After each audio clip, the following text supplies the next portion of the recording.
So I start like yesterday. So namaste. Thank you all for being here once more. I'm really excited since last night. I hope everybody had a good time.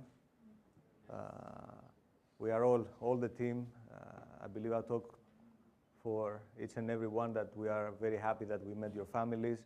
I hope they had a good time. And we did as well. So it's something that brings us together more than we do every day when you are on board, and the things are more direct to the point, and this is how it is. But the forum is something that brings us together. Okay, this is the relationship that CENMAR creates. Okay, so as part of the forum committee, I'm really happy to say that more and more persons from the office are also involved. Every year and every time, more and more people want to attend the forum. And this is something that, first of all, it's something that you create. So the people want to come in order to meet you. So the more happy you are and the more excited you are to, when you are ashore, to come here and see this forum and share your experiences, not just sit here and just spend a few hours per day and see the presentations. The more everybody is happy to come here and say a few words and meet you in person. This year, our motto remains the same. So be aware, take care, right? But our target is to shape our future together. You have many, many regulations coming into force, but this is not the target. Shaping our future together means have these safety aspects as a target every day in your operations. For those who know me from our operation days, you know that my target and the target that we promote as operations department is that safety comes first. Whatever happens, whatever we might say, we want this, we want that, our target is safety first. So give us your feedback every day, because if you don't give us your feedback, we don't know what is going on. So at this point, I would like to welcome on the stage your second day host, which is Mr. Gabriel Dobles. He's the director of TQC. He's one of the, allow me to say, forum dinosaurs. Since the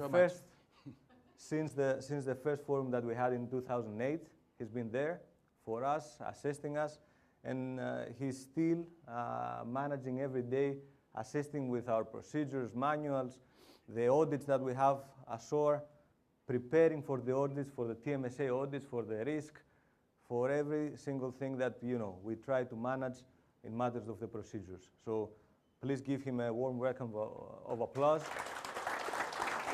Thank you very much for being here. Thank you, Andres. Have a good day. Thank you, Andres. They tell me that I'm getting old, but 2008 feels like yesterday for me. It's been a very nice journey, and it's nice to be on the other side and be the host. It's different, actually. So, guys, I have some good news and some bad news. The bad news is I'm going to be your host for today. The good news is I don't have to say anything about new regulations, more things you have to do, more procedures. So, let's look on the nice side of today's presentations. Okay, same ground rules like yesterday. Not much difference. Basically, what Captain Delson said so nicely yesterday, the same thing applies. No need for me to say a lot. Please silence your phones. I'm hearing that there are a lot of questions at Slido. Most of them, or all of them, will be answered by the guy who knows everything, Mr. Lambros. But that would be towards the end of the day. I know he's putting a hierarchy about questions. Whatever you ask is towards the end.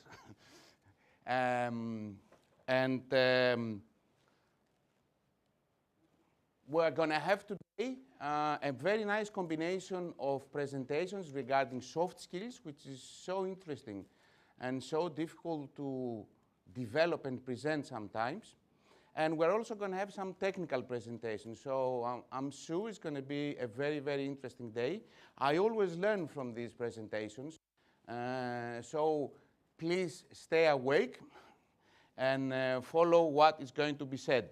Now, as with yesterday, you have to get access to the Wi-Fi. I'm just reminding you the Wi-Fi address and the passwords. If you do have any problem, the technical guys are at the back. You can still put any questions. I'm sure there are going to be more questions during the day from the presentations. And most importantly, I hope we will not need to do that. But if you do need to get out of the room for an urgent reason, please do it in an orderly manner because the doors are not that big, okay? With no further delay, let me present you the one and only Mr. Lambros, that he's going to talk about a very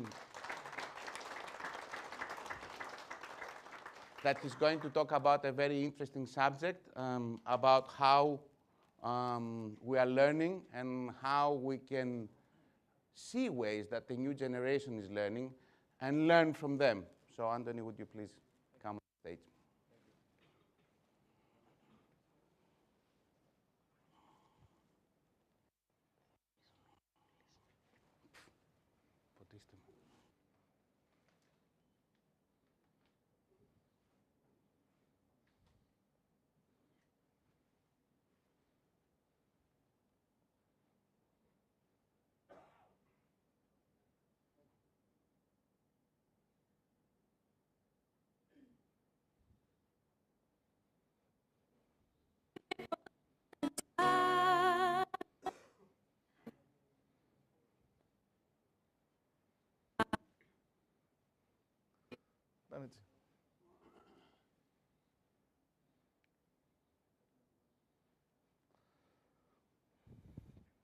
So it seems that everybody had a good night's sleep, except for our technical team.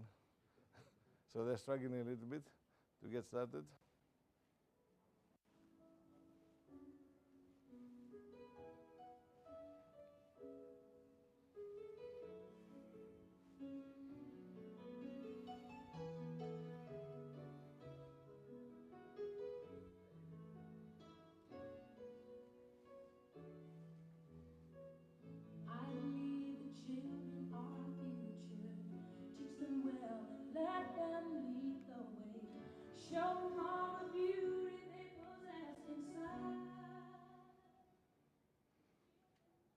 Good morning, everybody. Good morning. I believe the children are our future. This was very nicely said by Whitney Houston. Teach them well and let them lead the way. I just wanted you to hear this song and look at these words. Maybe they have nothing to do with my presentation. I have a confession to make. I was not blessed with children or a family in my personal life. But I am blessed with having you, because over the years I have come to understand that my children are you and my fellow workers in the office. Thank you. Over the years I have made it like a personal goal to come close to you, to try and pass on something, a mentality, a few things that I know, something that will make us get better day by day and make all of us be a real family. Not just a family in the sense of a wider meaning, but like brothers and sisters. Brothers and sisters, and you, I'm sure you have brothers and sisters, you know how it is. We love our brothers and our sisters. At the same time, we hate them. We argue. We fight. We bicker with each other. But when the going gets tough, or when the shit hits the fan, we stand united. And this is what you are You are brothers and sisters. You are my family, and I thank you for it. I will talk about human performance. You know it already. Some people think that human performance is only up to them. It's their abilities, it's their capabilities, their technical knowledge. Some people say that the environment is what forms human performance. In truth, it is a combination. We had our karaoke, let's say, for example, yesterday. So many people with a nice voice took the microphone, not myself, Andreas and so many others. In this environment, they were the best. We put them in a different environment, maybe they're not so top performers. So environment plays a crucial role, but also the people play a role. It is a combination. So human performance is a combination of how people interact, how people work within a system, within an environment. You can see it on board your ships also. And you all are entitled with all this difficult job about making every 6 months or every 4 months, every year, the appraisals of your other officers. It's not an easy task. It's very subjective, and it changes. Somebody can have a good year or a bad year. You know, you can be on board one ship and perform excellently, and go on another ship for some reason, either because you are not in the mood, or you have problems back home, or because this ship, the other people don't fit in. You can have a poor performance. It's very subjective. So human performance is all this. And this is why the human performance principles were developed. This is a book which many of you may have read. There are 5 principles of human performance, and I'm sure you are more or less familiar with them, but maybe you can help them read them out. The first one, I've put some letters to help you. Please with me. Anybody? Error is normal. Error is normal. People make mistakes. Sorry? Blame fixes nothing. Very important. Learning and improving is vital. Number 4? Context drives behavior. This is what we are doing now. We are creating a context in the hope that this will drive a future behavior. And last but not least, can we say this again louder all together? How? How you respond to failure matters. Possibly the most important one of all. So we talked about the future generation, about the kids, about my family, you. And in order to try and understand these principles a little bit better, we have prepared some small videos. We haven't actually prepared them, we just found them and we edited them, of children and how children react in this context. So can we get ahead with the first one, Costa?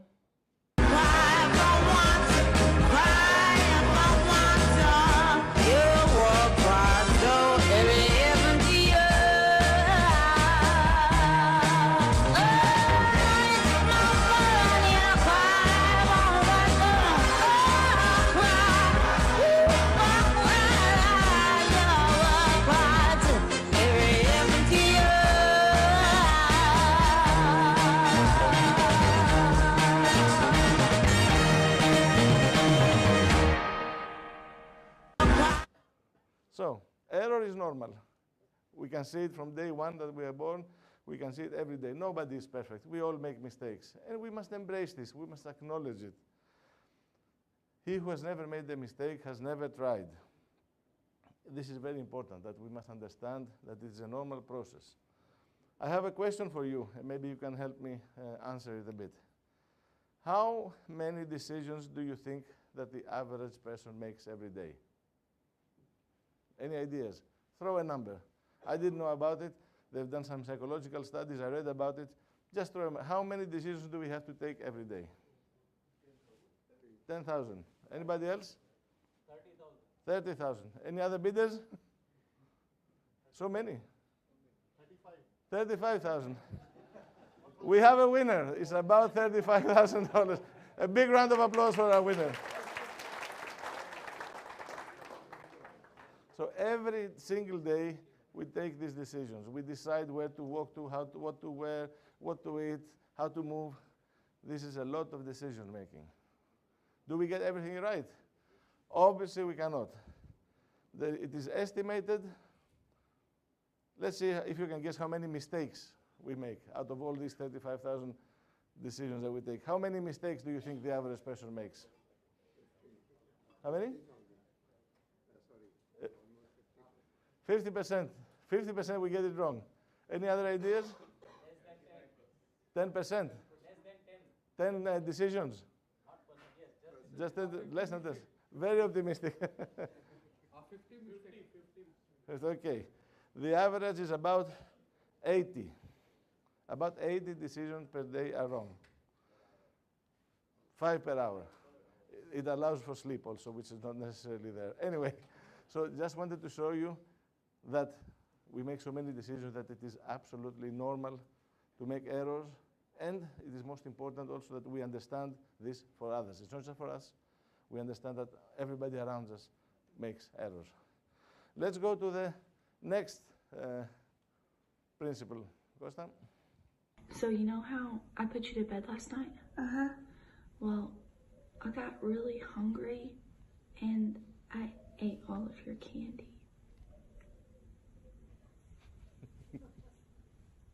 I'm sorry. You're just joking. You didn't eat my candy. I did. I was really hungry. Well, what is some of them? I know, but I was really hungry and I didn't have any other food. I'm really sorry. Well, you should eat some food from in here. Oh, I'm really sorry. Me too. Mommy, I'm not mad at you. It's okay. Blame. It's a natural reaction. But if a 6-year-old can handle it and can forgive his mother for eating all of the candy, let's understand how important it is for us to do it. Nobody likes to get blamed, of course. It goes without saying. And this also creates a hesitation to speak up, which is something we will discuss about later on. One of the key messages of this book of 5 human performance principles is that you can either blame and punish, or you can learn and improve. You cannot do both. The moment blame gets in the picture, learning and improving is lost. Blame creates people to become defensive. Immediately we lose the opportunity to learn a lesson out of a mistake, because every mistake is an opportunity to learn. So we need to remove the blame. It's not easy. We are working on it for years, and we haven't managed to do it, but we are getting better, and the same applies also for you. It's a continuous process. You cannot switch on a button and say, okay, I've removed the blame. It doesn't work like that. After we remove the blame, then we can concentrate on fixing the problem. Let's go to the next principle. Everybody, say hi. Hi. Come on back out.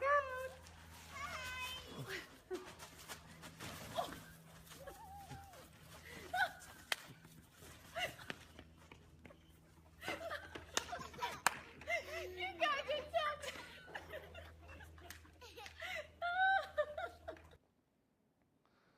We need to learn from our mistakes. Even more importantly, we could learn from others' mistakes. The mistakes of others are even easier. It's an easier opportunity to learn because we don't need to fail ourselves. But even so, every mistake is a learning opportunity. And learning is a deliberate process. We need to have a learner mindset. We have to have an open mind to be able to absorb these lessons. We are talking about it for years. You know about your near misses. You know about the accidents and the investigations. These are all opportunities to learn. We should use it to the maximum. And again, you can blame and punish or learn and improve. You cannot do both. Let's go to the next one, Costa. Staring at the blank page before you, open up the dirty window, let the sun Illuminate the words that you cannot find, reaching for something in the distance, so close you can almost taste it, release your inhibitions, feel the rain on Again, Boris Costa. Staring at the blank page before you. Open up the dirty window. Let the sun illuminate the words that you cannot find. Reaching for something in the distance, so close you can almost taste it. Release your inhibitions, feel the rain on. See how the mood changes. The moment, you can see it in the baby. The moment environment changes, the mood changes. Context drives behavior. Context is everything, some people may say. We create an environment, we create a system, and immediately we create the ability for people to learn, to flourish, to get better, to improve in their performance. As leaders, leaders of today, or leaders of tomorrow, the younger one of you, beware of your actions. Your actions create the context. And also, your reactions create the context. Even more importantly, you may not realize it, everything you say, everything you do, people are looking at you for an example. And this is one of the core principles of leadership. You are always under scrutiny. Nothing goes unnoticed. The things you say, the things you do, the things you don't say, and the things you don't do equally. Sometimes even more importantly. So keep this always in your mind. It's as if you're under a constant interrogating lamp, and you cannot avoid it. This is the price you pay, one of the prices you pay for leadership. And you are people who are there already or are getting there. Keep this always in your mind. Let's go to the next one. Don't try this at home. Don't touch it. Don't touch. No, don't touch it. They don't seem that concerned at all, which is concerning me. I know, it's unbelievable to see, isn't it? Babies, even when they're very young, are very, very good at watching the eyes and the emotional expression of their caregivers. And so if something new or weird or different occurs, the child will often check in with their caregiver's face to go, is this something I need to worry about or not? And in that split second, if the caregiver shows fear, the child will often react with fear as well. I wonder how the parents feel watching this. This is set up to be very safe. Okay. These are trained snakes that are used to being with humans. They're non-venomous? They're non-venomous. The babies, the kids, my kids, they watch everything you do, and they will react on it instantly. It's the same at work. It's the same on board. Visible leadership is very important. The leader will cast a very long shadow, and the most important part is that usually we don't even realize it. We don't even understand it. How small things that we may do every day will affect the way others look at us, will affect their perception, the way they think about their future. So this is a very important point. We will face adversity through our life, in our personal life, our professional life. There will always be obstacles. There will always be problems. What defines us is how we react to these problems, how we respond to failure. This is what makes a difference. And that is why I said this is maybe the most important of all, because this principle encompasses all the others that we talked about before, about blame, about learning, about creating the context. We should never ask who. It's a gut reaction. Something goes wrong. We see it in the office also. We have an incident and damage or whatever. Who is the chief engineer? Who is the master? It's a common question. I would say it's a normal question. We have to remove it. We have to have our mind set to look for what happened, how we can improve, and remove the who out of the equation. It is not people who fail us. It is our systems. Because the systems that we create, in turn, create the people. We affect people more than we realize. And this is something we will talk about later on with Hara. It also holds for bullying and harassment. Sometimes we do it unknowingly. It is part of human nature. So this concludes the 5 principles. I hope it was entertaining for you the way we presented it. I hope that something has been left with you, an impact. And for once again, before I close, with a few minutes to spare for my good host, Mr. Douglas. I wish to thank you again for being my family. You are always in my heart and in my mind and in my thoughts. And I hope together we go even further on this long journey. Thank you very much.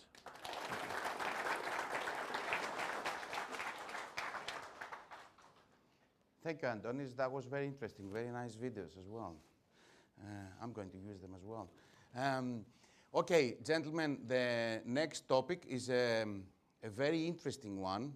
It's about going into enclosed spaces. As I told you, I'm a bit of a dinosaur in this industry. So when I first started as a junior superintendent, things were not like they are today. Tanker operations are so safe today. It's the first type of vessel that I would choose to travel with, even better than with a passenger ship. But at that time, it wasn't like that. So when I was a junior superintendent, I came across a very, very nasty incident in the company that I used to work on a VLCC. We had 3 people dead by going down into enclosed spaces. So the case was that they wanted to go down a void space. At the time, VLCCs were much more rusty than they are today. So they opened the cover. The first guy went in. He passed out, lack of oxygen. So the bosun that was on the deck, he immediately went in to help him. He passed out as well. And then they called the chief officer, who did exactly the same thing. So we had 3 dead people in one incident. And this was because we didn't used to have these procedures at the time. So I suggest you listen very carefully to what your DPA has to say about being enclosed but not exposed. Ellie. Thank you very much. Good morning. Am I on? Good morning, everyone.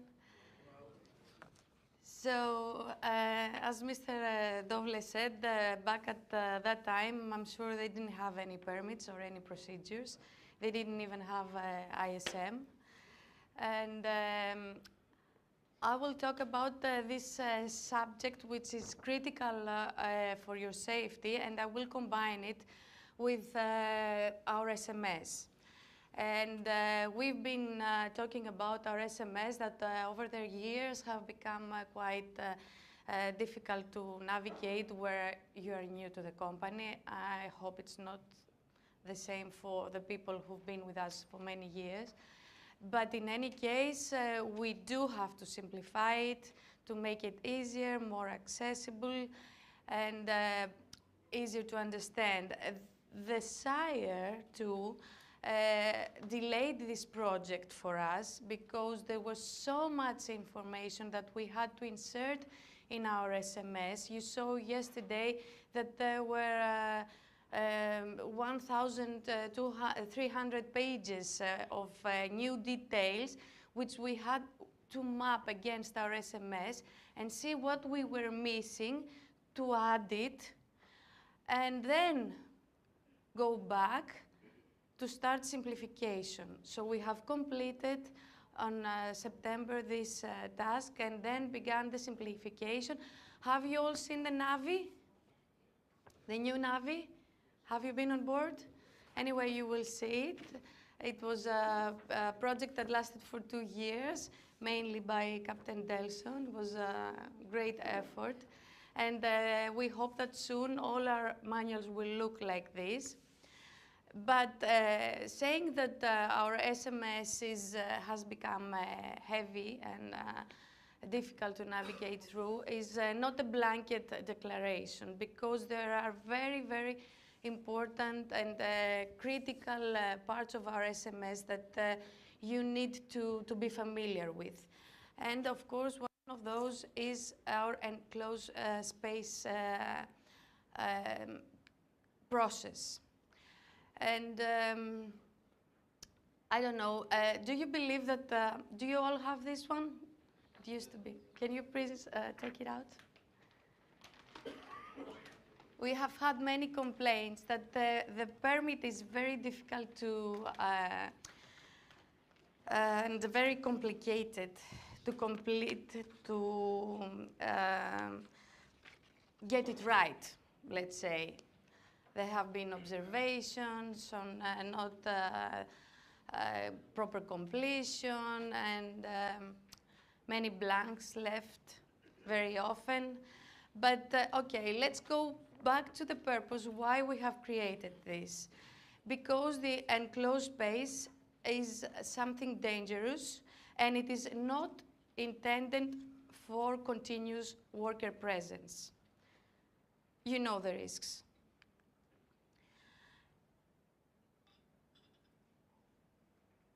Now, because of SIRE again, all vessels have this poster.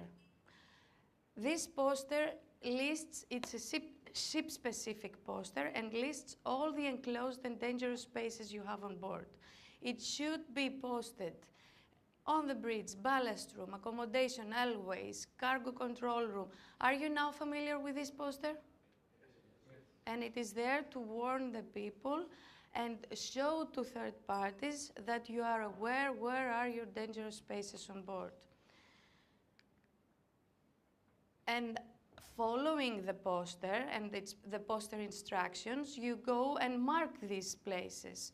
You mark the enclosed spaces, but you also mark the dangerous spaces, which are slightly different. They do not require an enclosed space permit, but also there is a process you need to follow prior entering, which is described in FIM Chapter B. So now we will discuss why you believe this, the process of enclosed space entry is complicated. Because first you have to start with risk assessment. You have to do an actual risk assessment, find the risks, and discuss this with the people prior completing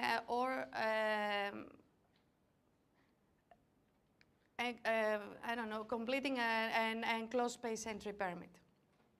And then again, the paperwork continues because to have to do a toolbox talk, you need to complete a daily work planning meeting. But is this really paperwork? Do you consider completing your daily work planning meeting paperwork? No. This is vital for your safety. And you have you found out so many important things from a risk assessment, and you need to convey this to your team. You need to instruct your team. You need to encourage your team to say, to speak up for their concerns before executing such a critical task, which is the enclosed space entry. You see there, and you can see also in your copies, you have how this permit guides you through this complicated process. So it's the pre-entry emergency precautions that you need to see. And then there is the lockout-tagout process. It's mandatory in our lives for the past few years. And when it started, it was not very easy for everyone to grasp. But I believe that now it is something of your daily routine. Is it? Yes. Yes. Okay.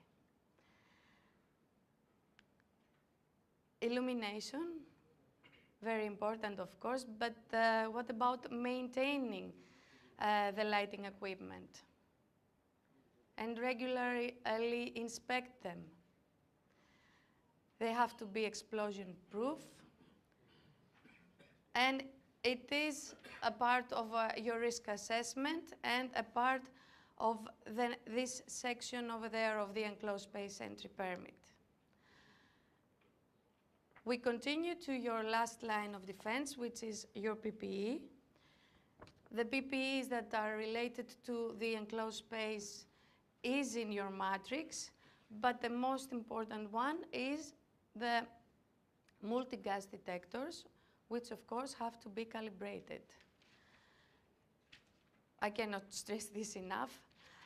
How you feel about the multi-gas detectors? Do you always feel confident that they work properly? Yeah? I'm glad about it. Now, testing the atmosphere is the next step. And again, the permit guides you and states that all gas instruments has to be bump tested and calibrated prior use. And of course, someone who knows how to do that should take care of it. Now, rescue equipment. You cannot start this task without having them all at the site, at the entrance, lifeline harness, stretchers, SCBA, first aid kits. Again, everything included in your permit. You have to have an attendant.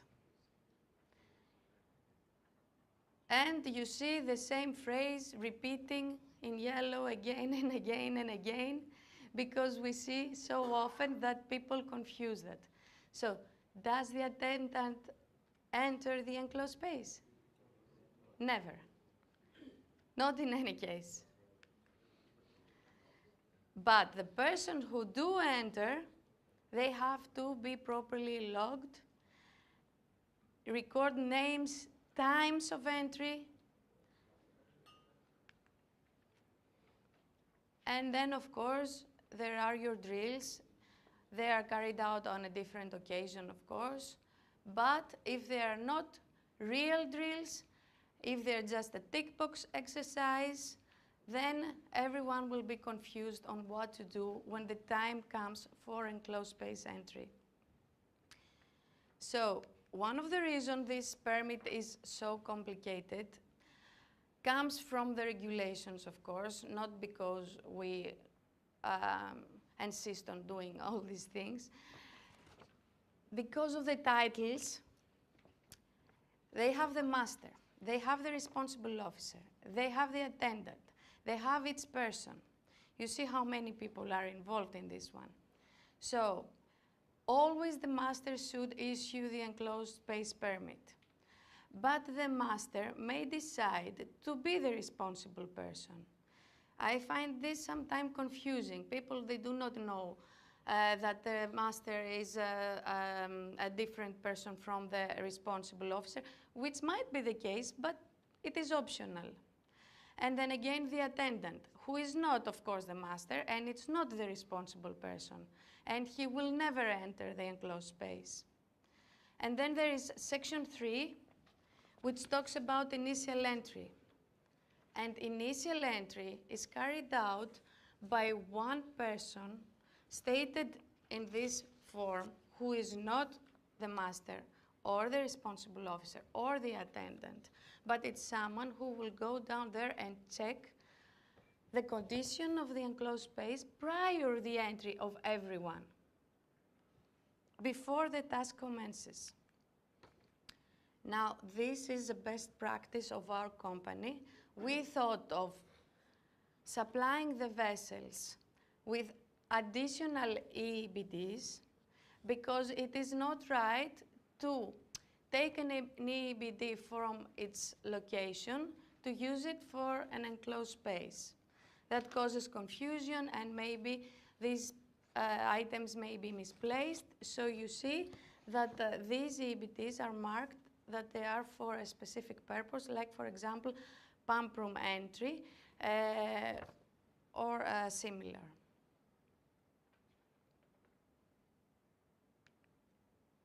Now, I want to tell you that we have done a very big campaign that lasted for 8 months, and we have requested from all the vessels, all 42 vessels, to fill in these permits and send it back to us to see where people are confused and why they cannot use it properly. So we ended up reviewing more than 3,000 pages of the permits to find the most common mistakes. And we did see some confusing parts that we will simplify. But I'm asking you now to bring out your permits and discuss amongst you for 5 minutes in its table. And then I would like a representative from few tables to tell me what I take out from this forum. Just for 1 minute. You can discuss amongst you. Do you think there is any unnecessary part for this forum?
So guys, as we are running out of time for my presentation, anyone? Do you have any conclusions of what we can take out of this one? Yes, please. We have the Lotto form separate, and this form is also included in this process.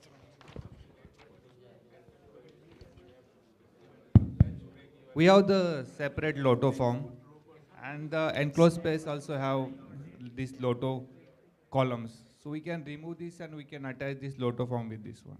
Sorry, I didn't quite hear you. Lotto permit, we have the separate Lotto permit. Ah, the log out, tag out. Exactly. So this is included in this permit also. Exactly. So better we can remove this also. Your comment is correct, but it is also an optional part. You may choose to either complete it there or complete it in the separate form of Lotto. So, but this is valid, what you are saying. What do you think if you just mark this part as non-applicable and then if you want to complete the other one? Then if I mark here not applicable, then sometimes this inspector will ask why it is not applicable here again. Or maybe you this can question say comes. You are correct again. You can say that I have the separate form completed. Yeah, so this part is not. Yeah, but sometimes before me somebody filled this enclosed space, he has put the Lotto here. And after I filled up, I am not put here. Okay, this so is this very two good. will depict different things. Second thing. Yes, please. One more thing is depth. This depth column is there for the measuring the oxygen level. Sometimes when we go in the crankcase, then scavenge space, this also have the 1 meter, 0.5 meter, or this. If it is not there, it is more better also. Okay, we will discuss this after the break, at the break, so you can explain to me a little bit more. But as a general idea, do you find this permit easy to use or is it complicated? Some of the sections. But what it really needs is your actual attention and not for this to become a tick box exercise. Yes, please. One point I would like to discuss is attendant supervising the entry must not enter the enclosed space. Yeah, yes. This is a good one. But I would suggest yes. one more thing in addition to this. The attendant supervising entry should not be assigned any other job. You know? Okay. Yeah, because let's say if he's supervising entry and someone tells him go and take a gas reading, he goes somewhere else, then this space because I experienced one incident. Okay. The attendant supervising entry was not there, and the AB went to tighten the mooring, and he fell down inside the tank, and he passed away. So this attendant supervising entry should not be given any other job. He should be standing by at the space at all the time till the entry is over. Yeah. Thank you for this. Yeah. It's a good thing because we are going to revise it, try to make it simpler from now on, and I hope that we will never, as we never had such an incident. Yes. Sorry? Section 1, point number 11. I have this answer. Already have an attendant to remain post. It is already given Okay. in the form. It's already there. Okay. But what do you believe nothing can be removed? You think so? Okay. So guys, thank you so much for this. Thank you.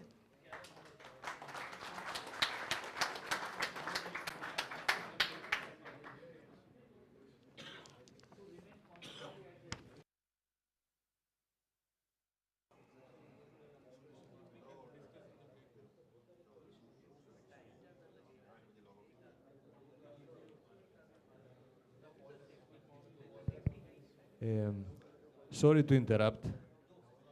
Sorry, your attention, please. Sorry. I just want to ask you, please, when you want to raise your hand or reply to the presenter, I would appreciate that you please wait for a microphone. It's important that the people at home can listen to you as well, so they participate from their side. Please wait for a microphone requested from us. We will bring you one microphone so everybody can hear you, okay? Thank you very much. Okay, that was a very interesting topic, and one of the most important factors in setting up an effective SMS is to always listen to the feedback from the guys who implement it. You know, we sit back in the office, we write something, it appears perfect, and we think we have the perfect procedure. You remember yesterday I showed you work as designed and work as actually done. So your feedback is so important to start bringing the two together. So I think that was an excellent presentation, well done. Now let's move to the next thing. We are going to talk about deck maintenance and how you can complete this difficult task, because with the short trips, piracy threats, work restrictions on deck, sometimes it's very difficult, on especially on a tanker, you know, to maintain your deck the way you could easily do if you had the time and no restrictions. So please welcome Mr. Apostolos Seraos from your technical department, who I'm sure he's going to give you some nice tips.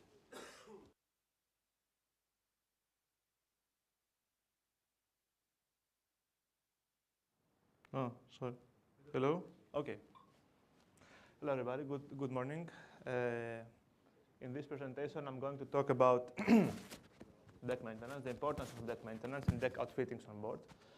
As you know, the deck is the first impression somebody gets on board when they come to inspect your vessel. That may be posted control officer, vetting inspector, class surveyor, everybody. The first impression they get, and they set the mood of what to expect, is the condition of the main deck. If the main deck is well maintained, they expect a crew well trained, a crew involved, and this also I will follow. When the main deck is rusty, everything is not in proper condition, then they know that they should expect also more problems down the line. We as a company have invested considerable resources in the past years, especially during dry docking, to improve the condition of the main deck, especially on a large scale, by doing blasting as required and full painting of the deck on some vessels. This is an example from Sundoro, 2019.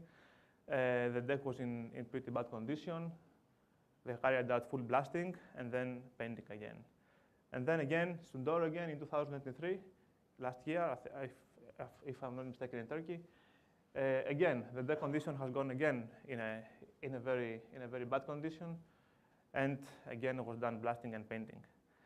Especially these vessels, the sister vessels, I'm sure some of you have sailed on them, are very challenging when it comes to deck maintenance because all the stiffeners are on the upper deck, so it's lots of surfaces and lots of cramped spaces that need to be done.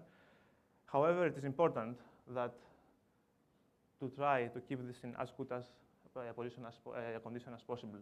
And these are some close-up photos. Again, you can see also even on the flat surfaces on the upper deck, there is full pitting and covered with rust.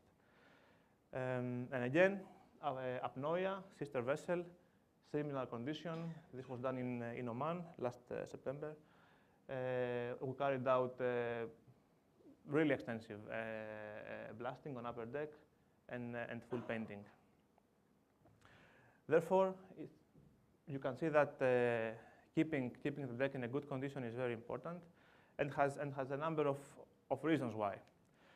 One of them is safety. Is safety for the crew, safety for the vessel, and safety of the operation in case of an emergency. One example of this is the vent heads of the ballast tank. This is a load line item. This is a detainable item. Following some post-state observations, we did a survey across the fleet, and we found out that many of the vent heads of the ballast tanks are in very bad condition, which can be very dangerous for the vessel, especially when during a heavy list you can have water ingress in the ballast tanks when fully loaded. One other aspect for safety is, of course, for the crew. Obviously, I cannot stress enough that outfittings in bad condition, railways, safety platforms, etc., are of course dangerous for the crew. Therefore, we try also during dry docking to do the necessary steel repairs to keep them in a good condition. One other aspect for why deck maintenance is important is operational. Operational means less delays, means better performance and disruption, and less disruption to the vessel schedule. This usually is related to deck machinery, to piping, and so on. For example, these are examples of deck piping in bad condition, let's say hydraulic pipes. Okay, so imagine you go to a port to load or to discharge, and while mooring, one hydraulic pipe bursts and you cannot continue mooring. Then you either stop the mooring operations or the port may send you back outside to the anchorage until you fix the problem. Or imagine that you want to transit Bosporus and transit the Suez, and while heaving up the anchor or going to take the pilot, you cannot heave up the anchor. Then you lose the pilot, you lose the window. So you have to wait up for the next window for transit. This has happened, not one time, unfortunately, and therefore it is important because then you may miss your laycan, etc. So creates more problems. And when it comes to bulk carriers, okay, not so much related to this audience, but in any case, it is important to talk about this. Cargo cranes operations, of course, need to be in a good condition. This is also related directly to operational performance. You can see here some indicative photos for completely hauled booms on a cargo crane, and of course, hatch covers, which need to have the proper tightness to ensure the cargo integrity. And last but not least, it is the regulatory compliance, of course, which means class compliance, post-state control inspections, flag compliance, and vetting inspections. And this is particularly important because having a bad inspection record on your vessel, either by a post-state or by a vetting inspector, is problematic also for the commercial viability of the vessel. And talking about regulatory compliance, these are I don't know if it's clear on the screen, but anyway, these are the top detainable items from the 2023 ABS Post-State Control Annual Report, as according to Tokyo MOU. Okay, and apart from ISM, that you very well know are the top deficiency that a vessel gets for drills, etc. The deck maintenance and the vessel maintenance are on the top categories. Let's say vent heads, ventilators, general ship maintenance, life-saving equipment that may be lifeboats, davits, and so on. Fire extinguishing systems, this is also very important, that sometimes gets neglected, and so on. Speaking about fire systems, these are some detainable findings on board the vessel. Okay, these are extreme examples for a completely leaking fire hydrant due to isolation valve leakage, or a fire line on the main deck which is completely wasted and has holes. Especially this on a tanker vessel, if you notice, this is on a deck penetration. So on a tanker vessel, this is very difficult to repair because how you will weld on the main deck. This has to be waited until dry dock. But in order to get to this condition, this means that this has been unattended for a very long time. And then again, some other tenable items. This is again a load line item. Watertight doors not closing either because the rubber gasket is not proper or dried out or weathered, or because the combing around is wasted. And again, a fire damper that is wasted and does not close. Now, what can we do about this? The important thing is not to leave the situation go to a point where it's not manageable anymore. And this was the case for Sundoro and Apnoia, as I showed in the beginning. There need to be regular inspections, there need to be regular maintenance to do the repairs on time, to keep a record of what you have done and what you plan to do next, to plan accordingly, to prioritize, to allocate the proper crew when the time allows. As Mr. Dovle said, nowadays the voyages are very difficult. You may pass through high-risk area, you may have very short voyages, so I know it's difficult to manage. And also to plan ahead, to have the proper tools, to have the spares you need, if you need any spares, to have the tools, to have the consumables. And in my opinion, and this is what I tell also when I go on board a vessel, you as the leadership force on board should, in my opinion, should take the time, the captain, the chief officer, to make a round on deck every day, every couple of days. Take 30 minutes, 40 minutes of your time, inspect the deck. You have lots of experience. You know how to prioritize. You know where to focus. Okay, then go back, talk with the bosun, talk to the crew, and set the priorities and have a plan. Because otherwise, it's very difficult to have a complete deck and start from nowhere. And by the time you finish the deck maintenance, you have to start again, because the first spots, again, need attention. And also, you need to, in my opinion, you need to guide also the crew, because it's not necessary that they know how to do the maintenance, how to do the proper chipping, how to do the proper painting, and so on. Because many times I go on board a vessel, and I see, let's say, this, a very good deck with, these patches of paint. And again, when you look closer, you see that rust has come again on the same patches. And then if you look even closer, you see, let's say, a green deck, you see many shades of green. So it means that somebody chipped and painted, and then after a while, again, the same spot chipped and painted, and then again, 3 or 4 or 5 times. Which means that even though the deck is in good condition, then the repair in the first time was not maybe done properly. So again, you have to do this again and again. And this means that your crew will spend man hours, will spend time and effort doing again and again the same repairs while they could focus on doing further maintenance. And also speaking about, it's not about, of course, steel repairs, deck repairs, it's also about machinery repairs, because on board you have deck machinery, you have cranes, you have davits, lifeboats, ladders, what have you, which require for preventive maintenance. Of course, there is the PMS for many of these machineries, but PMS is not enough, because don't rely, only on the PMS. Also make frequent inspections, check the actual condition of the machinery, and carry out the proper corrective actions. That may be greasing, lubricating, protective coating, and so on. Let's say you replaced the oil on a gearbox a month ago, but it's not yet due to the PMS, but you see the oil white in the gauge glass. You have to replace. It means there's water inside, and so on. So generally, as a closing note, the proactive deck maintenance and generally deck condition is very important, not only for regulatory compliance, which is the baseline for everything, but is also, most importantly, for protecting the crew on board, for protecting the environment, and assuring the ship's long-term operational success. Thank you very much.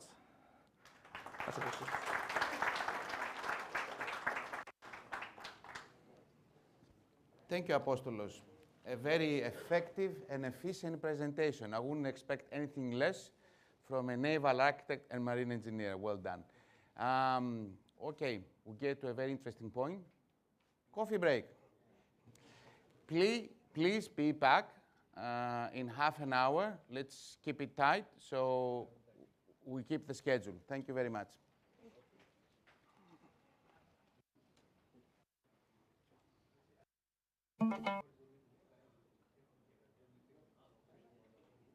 Boarding completed. Ready to go. It's always nice to work in a friendly environment, isn't it? And feel comfortable and be able to say what you think.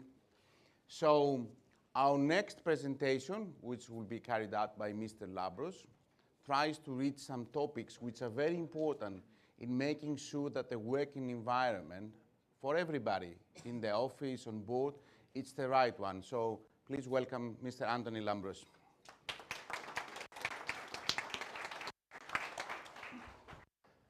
Thank you, and here I am again, and I'm going to bore you to death this time because it's about 60 minutes that I have to speak. Still 60 minutes. Still 60 minutes. The clock isn't moving, it's still 60 minutes. Anyway, the topic that I'm going to touch on, to try to touch on, is about speaking up. It is a very hot topic, it's very hot in the industry. We are getting a lot of people that are actively interested in this topic. And it has a lot of phases, different parameters. So we will try to touch upon them with the help of Hara, who I will introduce later on. So what is it that we will talk about? First of all, the importance about being able to speak up.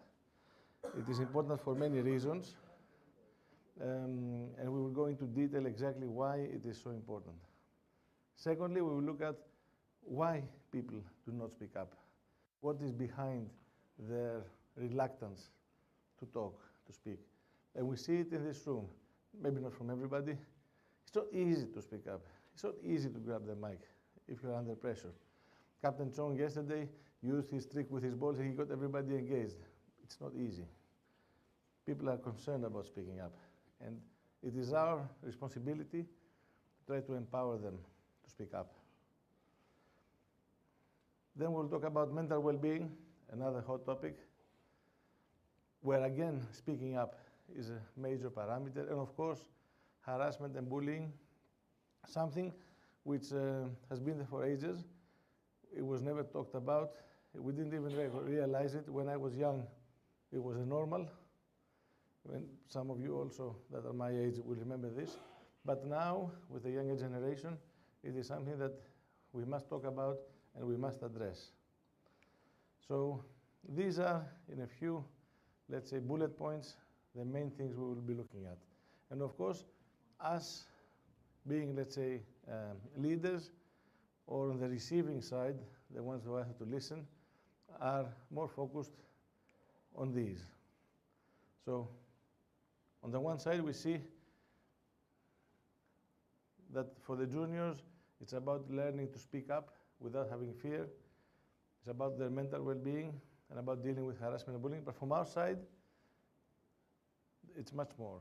We have the responsibility to create an environment where our people are empowered to speak up without fear, and we have to create this with active listening, understanding, and a lot of other things that we will see later on. We have to create this environment of psychological safety.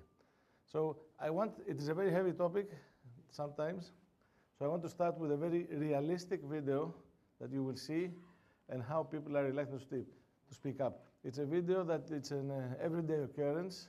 It happens in everyday life. So we can have a look at the video and then we'll discuss about it.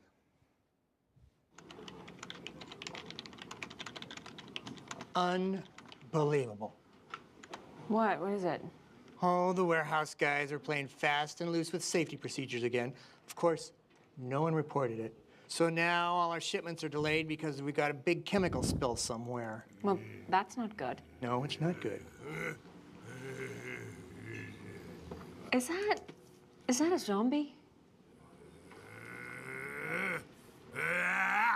Nah, it's just Bob from accounting.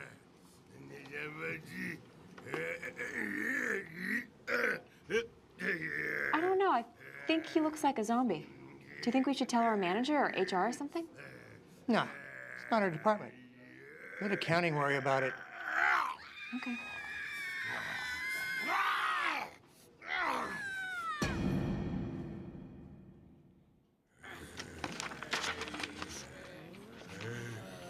It says right here in the code that any outbreak of zombies should be reported to human resources. Somebody should say something, right? Well, it's not really that big of a problem, is it? I mean, there's only 3 of them. I wouldn't classify that as an outbreak. Make that 4. Oh, hi, Ted. How you doing?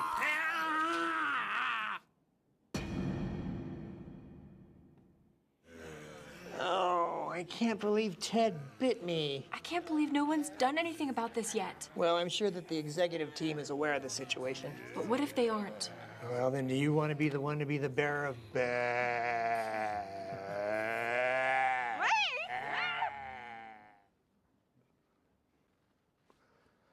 So, if you think this is not a possibility, I would just like to tell you that 1 in 3 Americans believe that the zombie outbreak is a realistic possibility, and about half of these are preparing for it. So, some people believe that it's realistic. But what I can tell you for sure is that the reaction that we saw there is very realistic. People are afraid to report, they're afraid to speak up, and even when they suggest it and they are in doubt, they get feedback like this that we saw just here. It's not so big a problem. It's not our department. Do you want to be the bearer of bad news? Nobody wants to be the bearer of bad news, of course. So these are all very realistic reactions to this imaginary situation. So we'll start by why is speaking up so important? I will tell you the key reasons. Number 1 is learning. The moment people cannot ask questions, they cannot speak up, they don't feel free to ask a question, learning is over. There is no stupid question. We must empower our people to feel safe to ask questions. Number 2, innovation. There are good ideas in this room. If you do not feel safe to speak up with this idea, innovation is over. These are the 2 most important reasons why speaking up is so crucial. Blame fixes nothing. We spoke about it earlier. If you cannot admit a mistake or report something that went wrong, and this is the key point, without any fear of repercussion. This is very important. Then you cannot address the mistake. You cannot fix the mistake. And in order to fix the mistake, we need to take ownership of our mistakes. I did this, it was wrong, I made a mistake, I can fix it. In order to do this cycle, we need to feel safe and we need to be able to speak up. Teamwork. There is no team if there is no speaking up. Problem solving. We know about weak signals. The earlier you detect something, the easier it is to solve the problem. It's the same with speaking up. The earlier you speak up, the earlier you report something, the easier it is to address it and avoid escalation. Engagement and motivation, very important. The people must feel they are part of the solution. When they feel that they are being heard, that they are being understood, they become part of the team. They become valuable assets to the team. And then they are engaged more in their work. And of course, mental well-being. We'll have a session dedicated to that later on. Bullying, harassment, exclusion, these things thrive when people are afraid to speak up. And actually the way to break the chain is to be able to speak up, to create the environment of safety. Why are people so concerned about speaking up? Many reasons, different reasons. They fear they will be judged. They feel they are ashamed. They may look stupid. A lot of these are things that we have inside us that we have taken inside, they're part of our character since we were children, since our childhood. We were raised to be part of a society that accepts us. The fear that we're not certain about something. We are not certain about everything. We cannot know everything. Another one, I will get in trouble. That I will get in trouble shows an unsafe environment. This is what we are trying to address. It's not my responsibility. People are not motivated enough. Nobody cares about my opinion. This means that I've expressed my opinion in the past many times, and I have not received any feedback. I have not understood that I've been listened to, and nobody cares about my opinion. I will not share it again.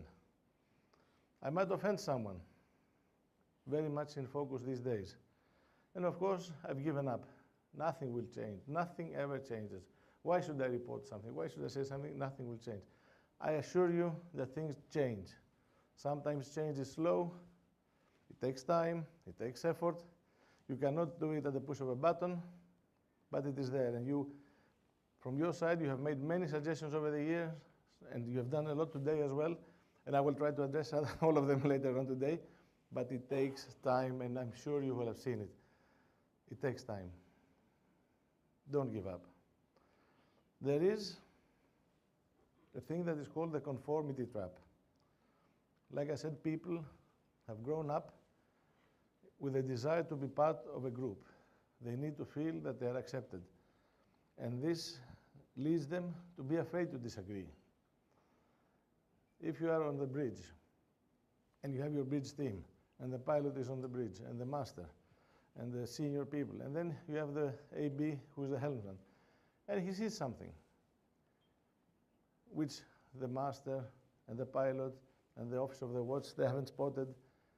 How easy it is, do you think, to challenge them, to say, you know, something isn't right? I'm sure you understand how difficult it is.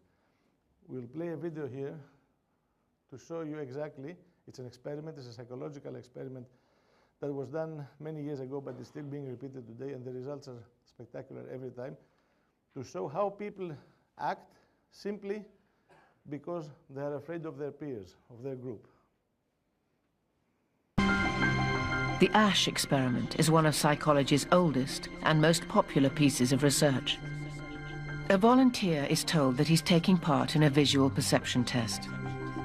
What he doesn't know is that the other participants are actors, and he's the only person taking part in the real test, which is actually about group conformity. Please begin.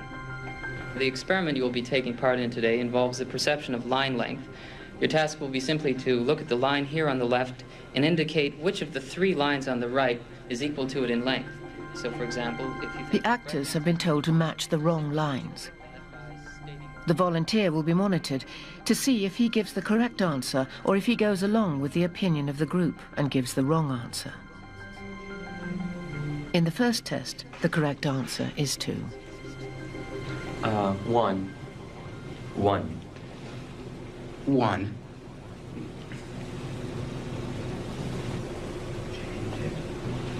2. 1. Once again, the correct answer is 2. 3. 3. 3.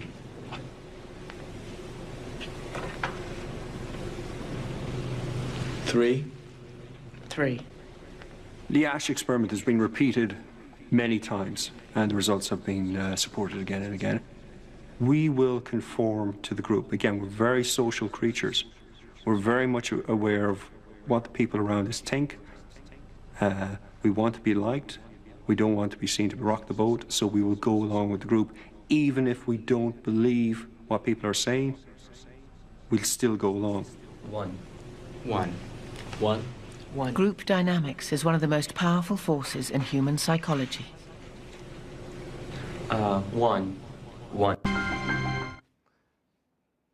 Group dynamics. You do not even accept what your eyes are telling you, simply because you want to conform to the group. So going back to the example with on the bridge, you understand how difficult it is to break from the rule, to go against what other people are saying. Even so, even much more so if they are more senior to you.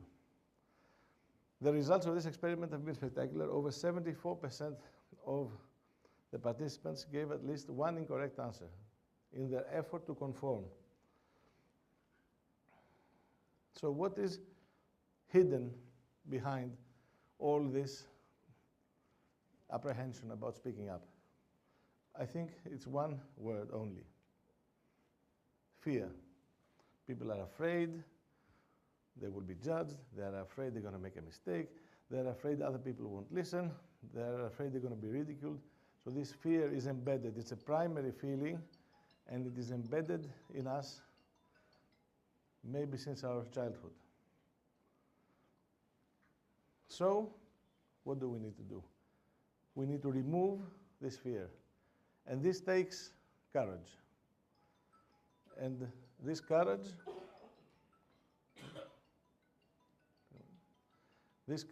has two faces. Don't worry.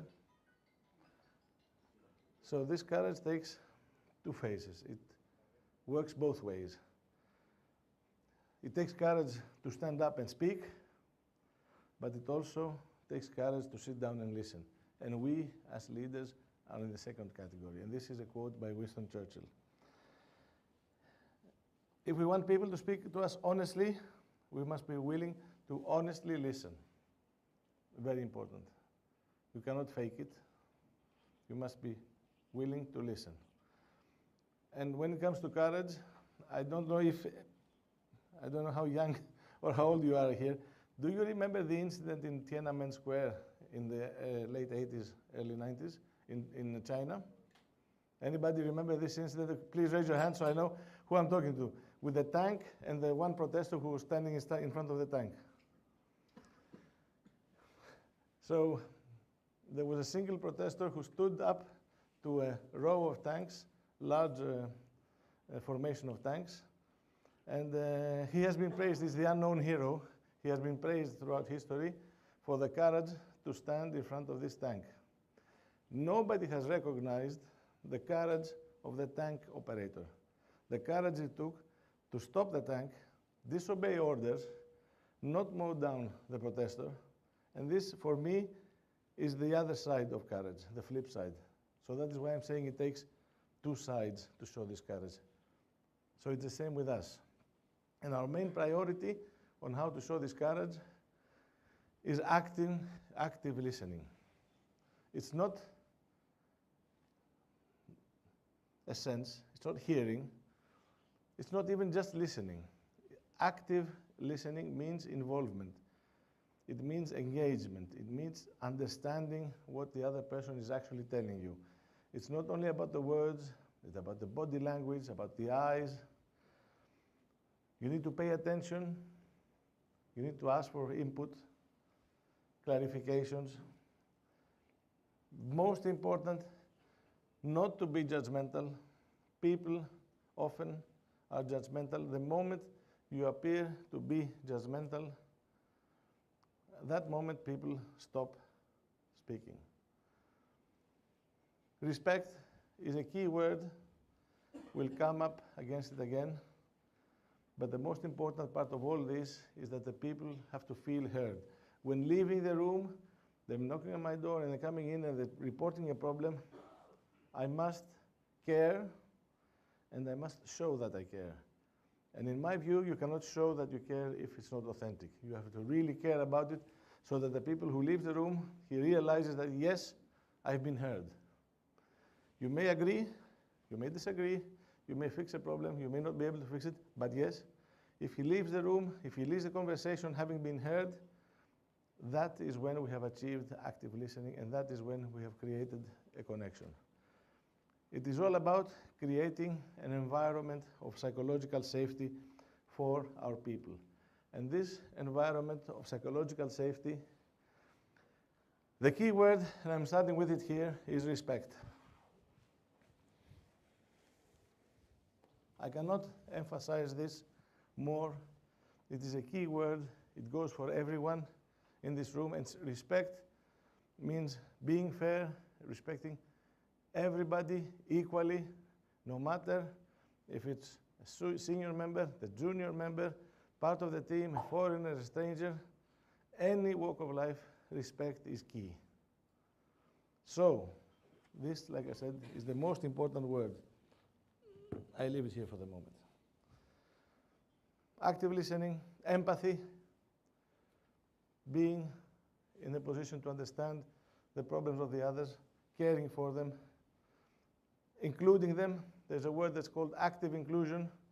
Active means caring that people are included, because if you don't actually focus it, if you're not actively involved in it, then some people may be accidentally excluded. And we may not even understand it. Showing appreciation, explaining the reasoning behind everything, also difficult. Admitting your mistakes, we spoke about it, and being aware of our personal limitations. In all, like we said earlier, context drives behavior, and here the context is an environment of trust. And it's not coincidental that the word trust is surrounded by cranes, because trust has to be built. It is not there from day one. It's built over time, and like Apostoli said about the deck maintenance, you have to work on it to maintain it, because it can be lost very quickly. It's not easy. You build it day by day, and then you have to maintain it. As leaders, another point that is important to know and to point out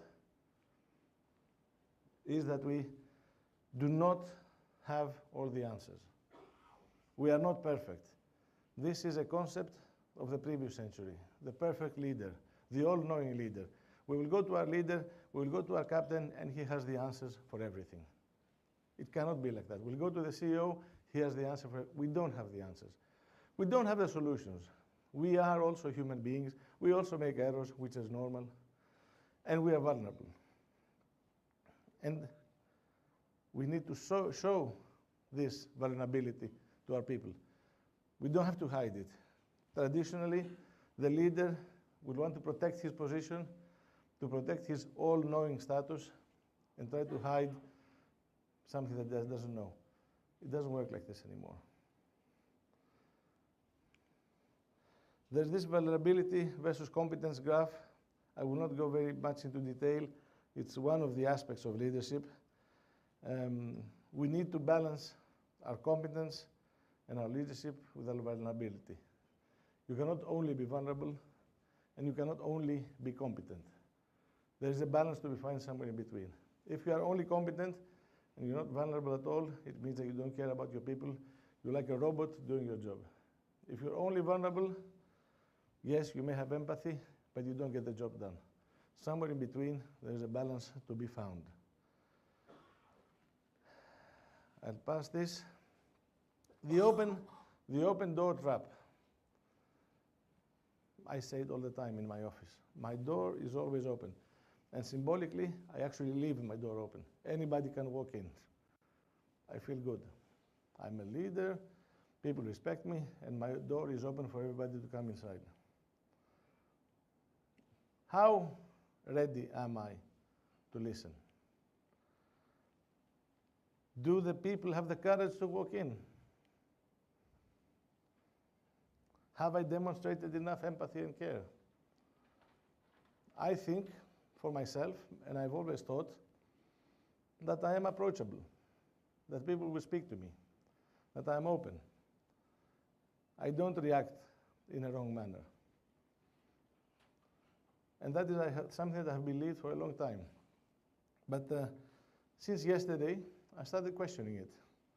Because yesterday, a person whom I respect very much in this room admitted to me that it took him 1 year to build up the courage to come and ask me for what I thought was a very reasonable request in regards to his work. This person, and I thank him for pointing it out yesterday, I'd like to stand up, is Captain Delson, and I'd like you to give him a round of applause.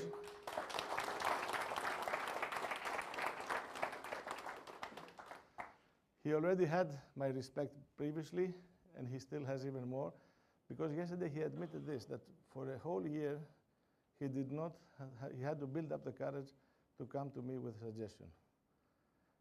For me, this was a bit of an eye-opener, and this is why I am focusing on this open door trap. You may be in your position of leadership as a captain, as a chief engineer, as a chief officer. You may think you've achieved it. You may think that you have done the best you can, that you are open with your people, that you get honest feedback for them. Sometimes it's not always like that. Are they really ready to open up?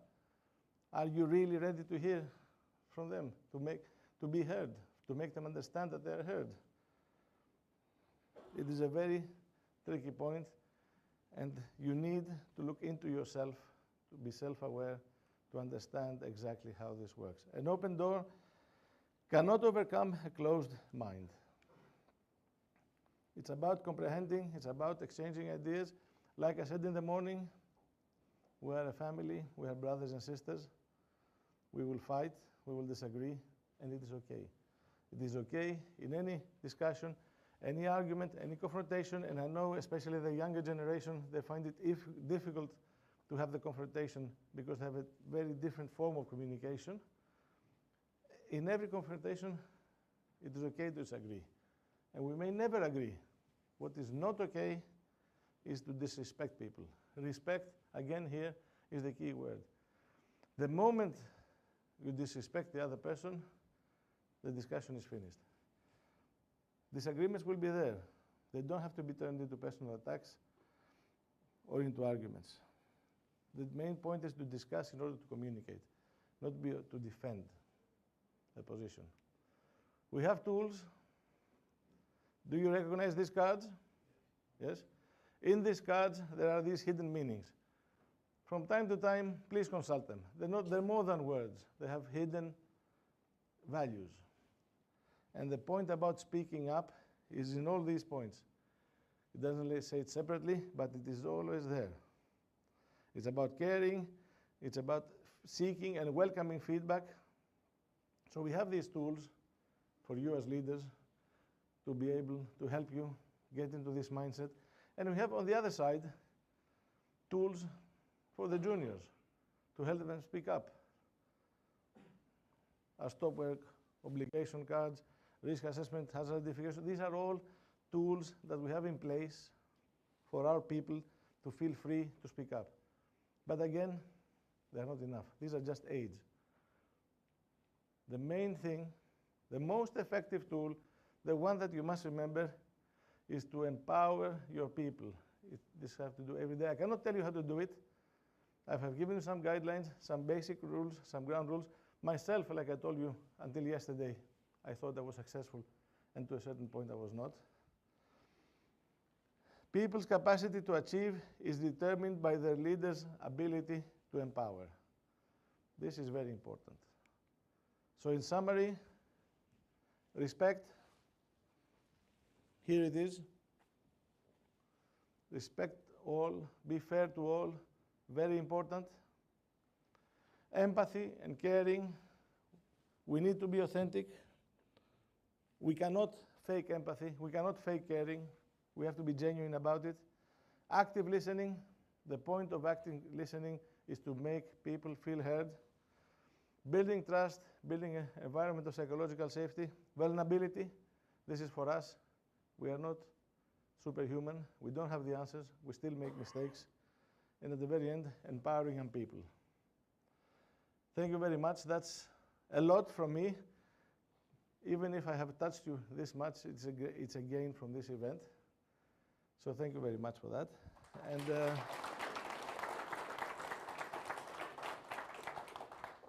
thank you. We'll now move on to the second stage of this presentation, which is about mental well-being. We will start by playing a video. It's a video that was produced in-house. Maybe you have seen it before, maybe not, I'm not sure. The people who are in this video are not professional actors. They are people from our company. And it is all about mental well-being and bullying. And after that, I will invite Hara to join me and take this thing a step further. So can we have the video, please?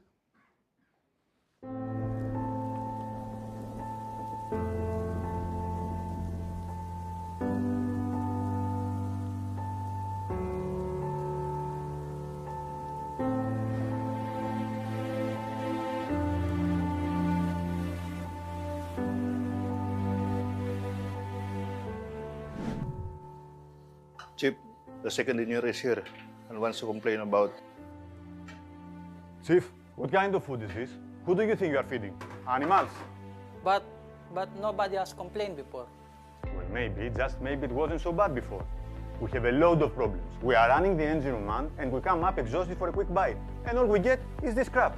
I'm so sorry. I'll cook something else. Would you Never like an mind. omelette? And I will eat some cookies and milk.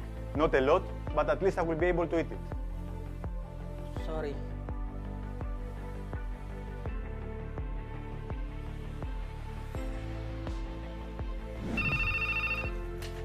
Hello, Captain. Yes, I can hear you. Please, go ahead. Look, you did it again, and I don't know why.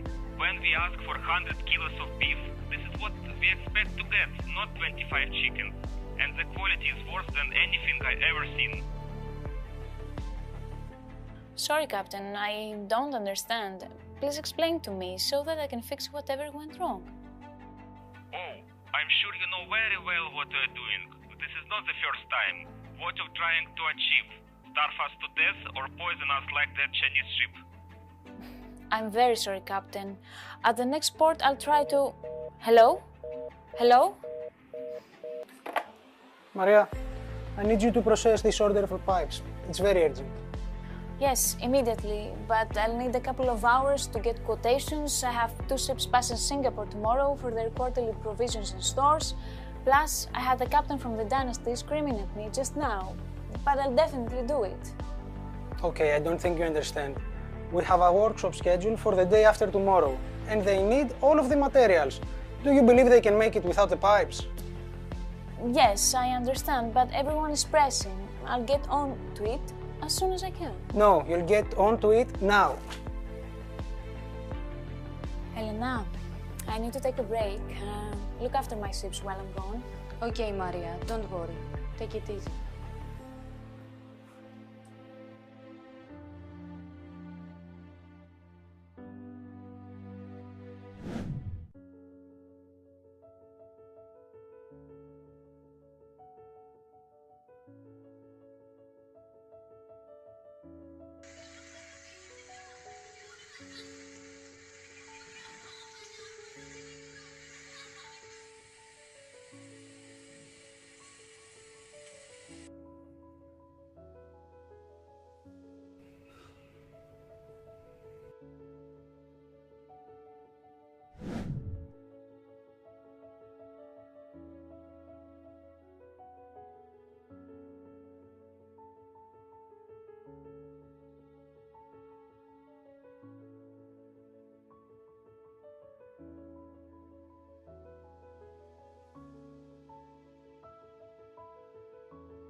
When you change for lunch, you know we don't allow coveralls in here.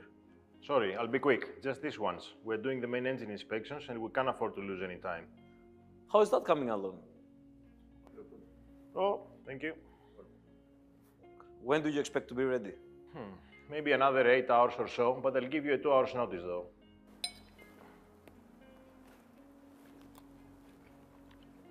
Yeah. What is this? Did you try it? I know what it's supposed to be, but way off target. Yesterday, my second was complaining about the food. He was doing more talking than working. But this, it's really bad. It sucks. I know. Spoke to the chief cook yesterday to try and motivate him. Recently, he hasn't been the same. Poor chap. He thought I was going to send him home at the next port. But what's the problem? Is it the provisions? Poor quality? I thought we've got our share on this. Not just that. His house is in Mindanao, which was hit by the typhoon last week. The roof was torn out, it was flooded, and worst of all, his younger sister is missing. He's pretty messed up, and the best we can do is to support him. He's in contact with the CENMAR office, and they're trying to help, but we need to boost his morale.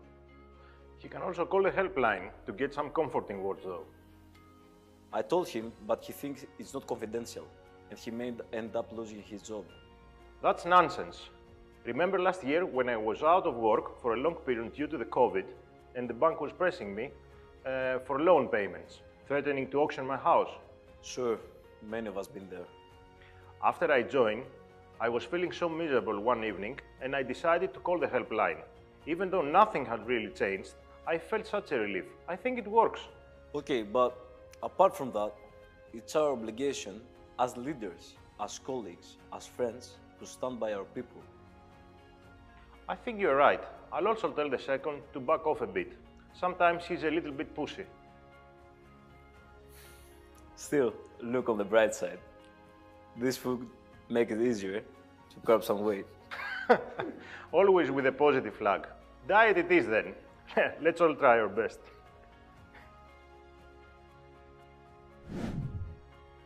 Hello. Maria, are you okay? I'm fine. Thank you. No need to worry. But I do. It seems you have been crying. Problems at work or at home?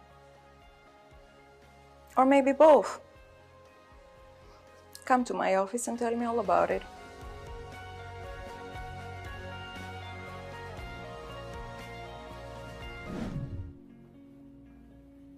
Hi Chris, how are you doing? I'm fine, Chief. You need some coffee? No, thank you. Just made mine. Actually, I've been meaning to talk to you about something. What's up, Chief?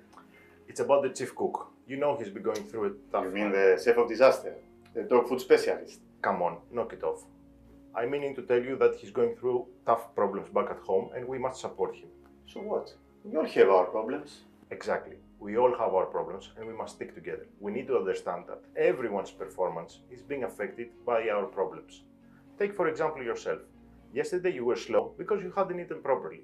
What if you had problems back at home and you couldn't be able to solve them? Yeah, I guess you are right. Maybe I was a bit rough.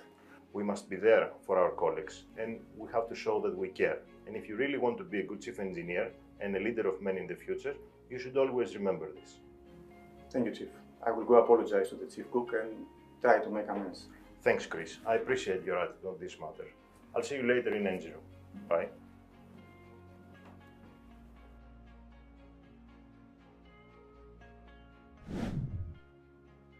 Have a seat, please. By the look on your faces, I guess you're wondering why I asked you here. To be honest, yes. I want to talk to you about Maria. She's been struggling recently. Yes, I've noticed too. And I wanted to ask you whether it's possible to replace her or switch departments.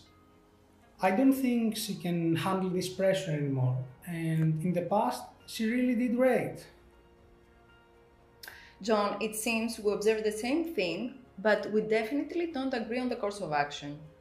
Maria has been under a lot of pressure, both internal and external. She's going through a nasty divorce, which would affect anyone. Plus, the recent fleet expansion has added to the workload, as have the emergency repairs from port to port. I didn't know about the divorce. Did anybody of you know anything? I did. She said something to me, but I didn't ask for many details. I didn't want to pry. Everyone have their own problems. I wonder why she said nothing about the divorce. She didn't say anything because she didn't think anybody cared to listen. It is our duty, your duty, to be open to listen to what your people have to say, be it personal or on the job. Okay, we sympathize and everything, but at the end of the day we need to do our job. I still think it's better to look for a replacement. That's not how teams work. When a team member is struggling, the rest of the team helps. When a wolf is wounded, the rest of the pack helps it survive. They don't just leave it behind. So what do you suggest we do? In brief, cut her some slack. Give her some breathing space. Not everything is equally urgent. Prioritize your needs carefully. And if something really pressing comes along, Elena will be there to help out, won't you? Of course I will. Anything to help Maria. We can also take some work of hers for a short time. Maybe our fleet can take over 5 ships for 3 months in order to help? That's a very good idea. Thank you for volunteering. You see, there is a lesson to be learned here. If we listen to our colleagues, then we can really help them, and in turn, help our work and the company. It's a win-win situation for everyone.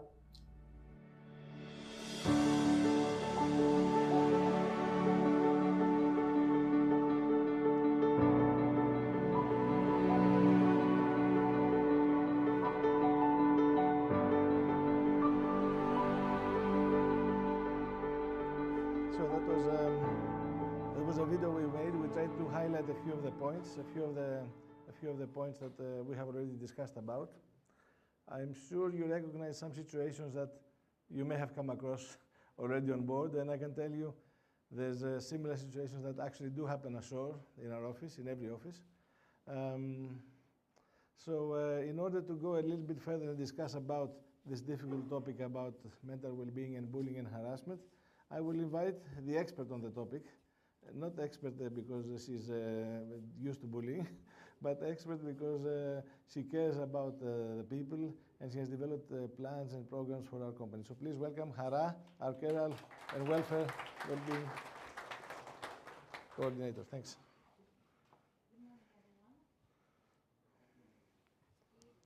Always a pleasure among you. During these past 2 days in Goa, I have received so much warmth, so much love, and it's so nice to be among good friends, among colleagues, among people I call family. Forgive me because I'm a little bit emotional from a lot of things. It's always, I take pride when I am among you because you are the real heroes. You're the people I admire most for your strength and for your power, for your inside power.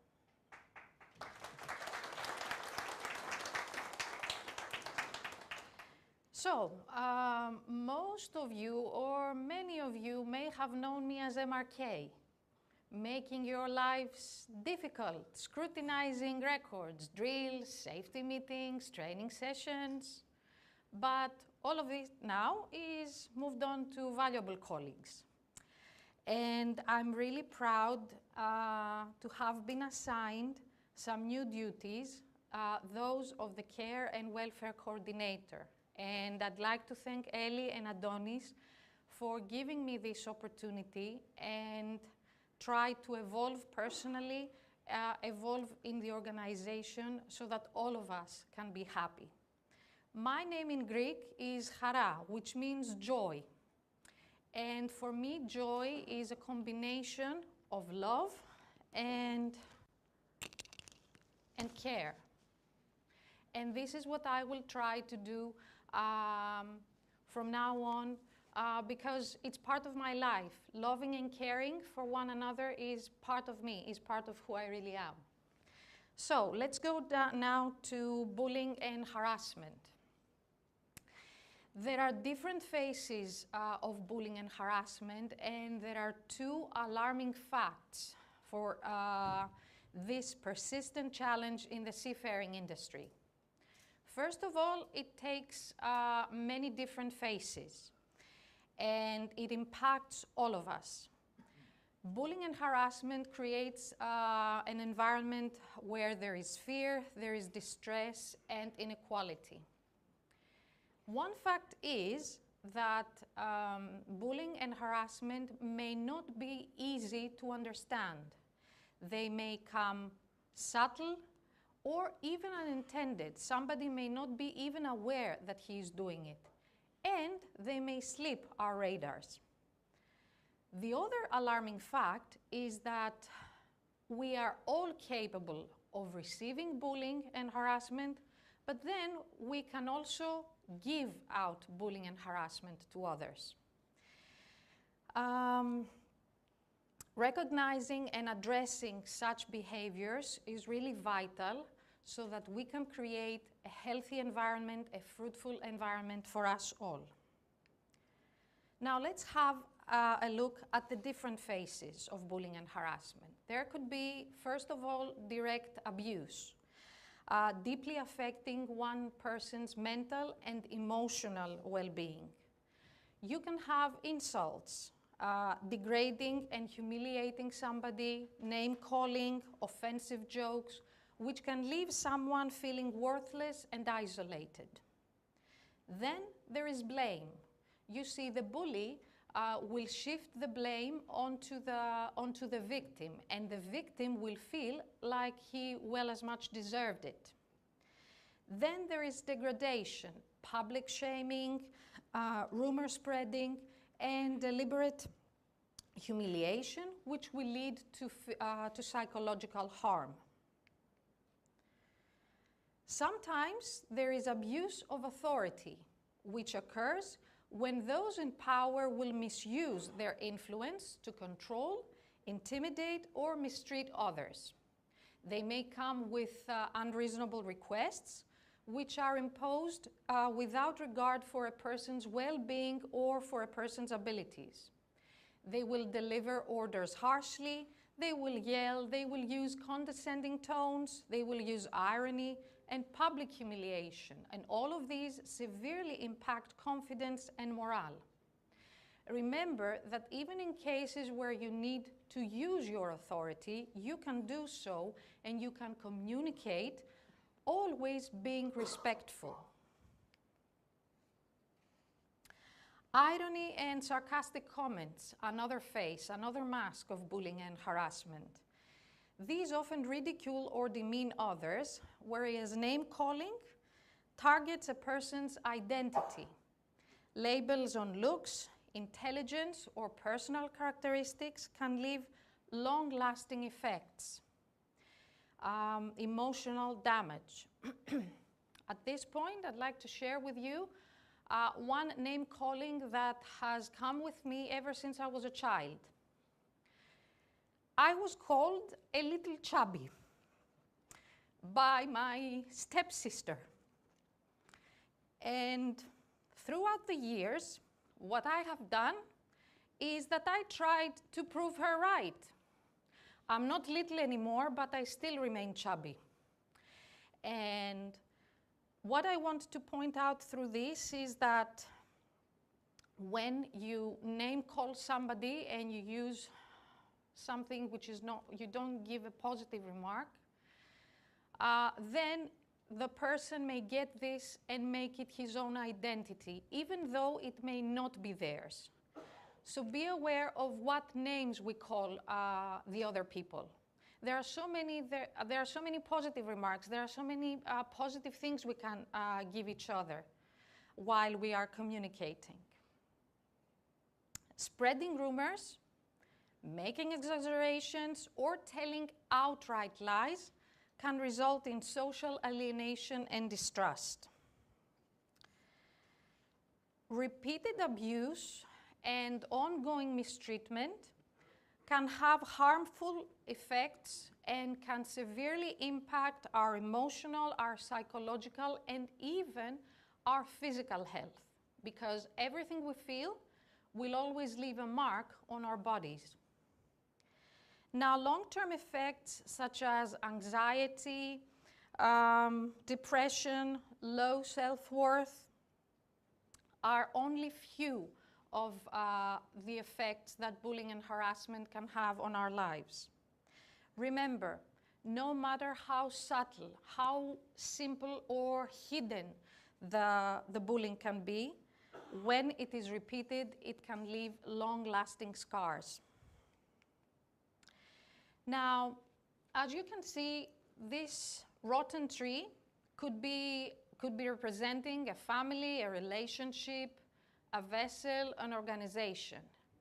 It is lifeless because it has been planted with abuse, with insults, name-calling, bad language.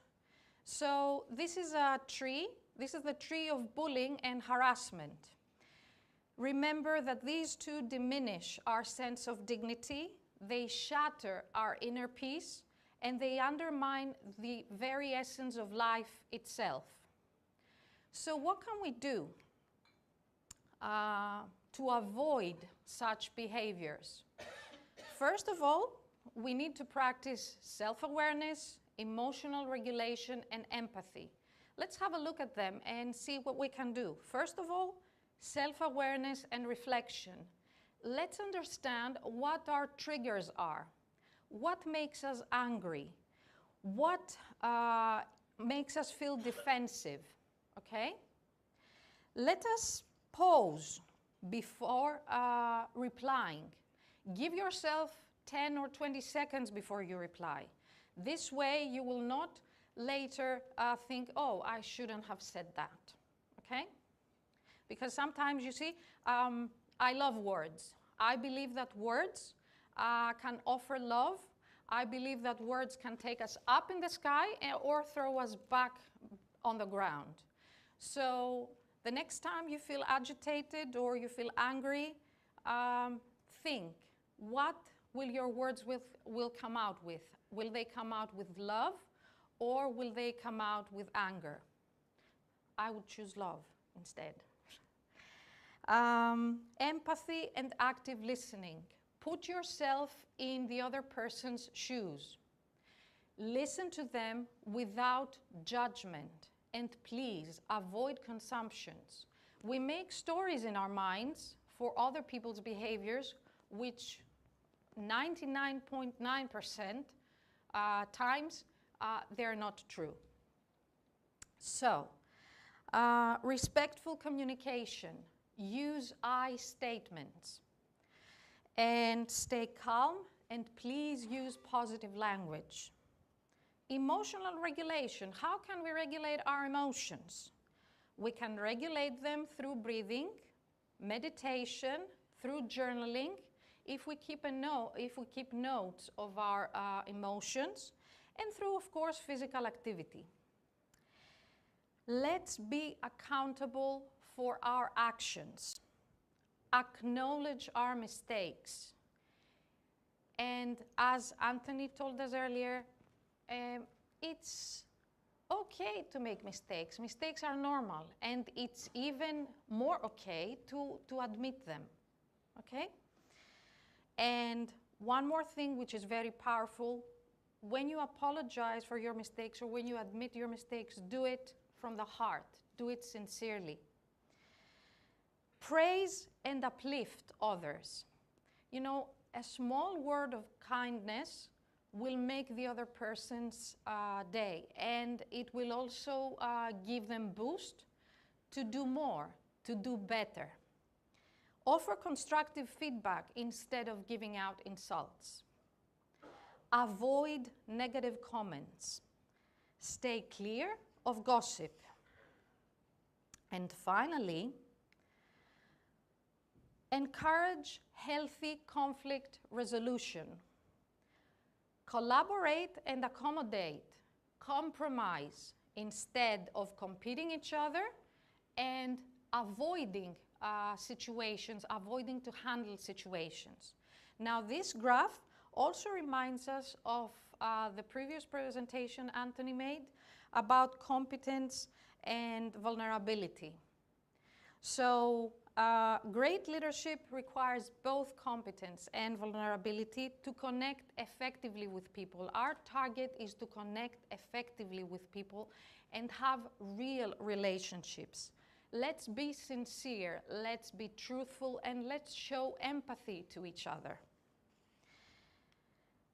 It's not that difficult, I will say. Actually, it's very easy to offer kind words, to be polite, to explain to others how we feel, to listen as much as we speak, to be positive, and more importantly, to speak up. Now, you've had this tree in the room for the past 2 days. This tree could be, again, our family, the department we're working in, a vessel, our organization. Now, in order for this tree to be fruitful, in order for this tree to live and to have fruits, we need to realize that on its roots there is a simple truth, a very big one. It's okay not to be okay.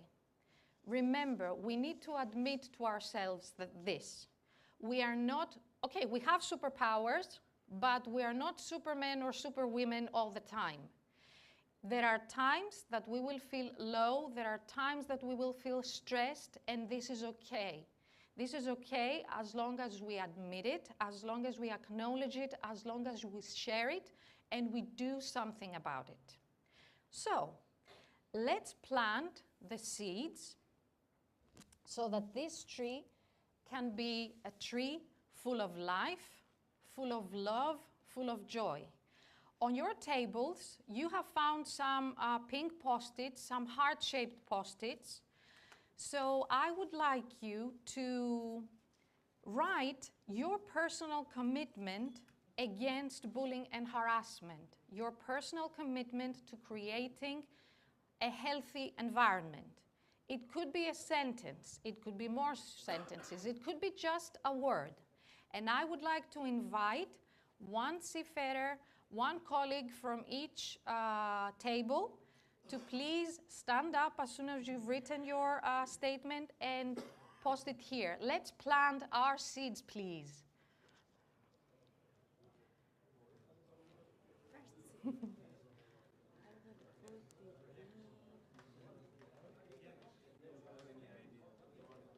Thank you.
Real blessing, a real blessing.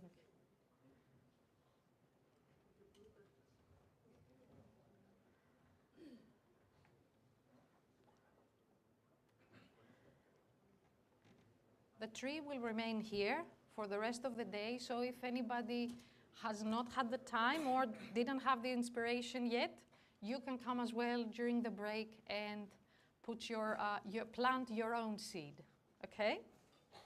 So, as we are getting on closer to the end of my presentation, I'd like to share a small prayer with you. There is a prayer called the Gestalt prayer, and it is a 56-word statement by psychotherapist Fritz Perls. When I read it, I thought of creating another prayer, which is our commitment against bullying and harassment. So I'd like all of you to take a deep breath. If you wish, you can close your eyes and let the energy of the prayer get inside, or you can read the prayer together with me. Whatever sounds more comfortable for you, okay? Let's start. I am responsible for my actions. I am not responsible for the hurtful words or behaviors of others. Bullying and harassment seek to impose guilt and shame upon me.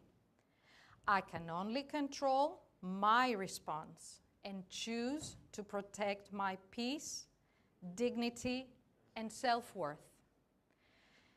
Shukriya. Thank you so much from the bottom of my heart.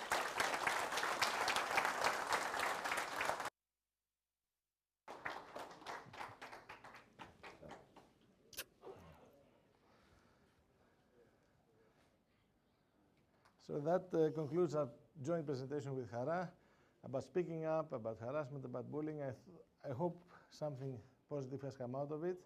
I thank you again for your attention and are passing again the floor to our wonderful host, Mr. Douglas. Please welcome him with a round of applause. Well deserved. Thank you. Thank you.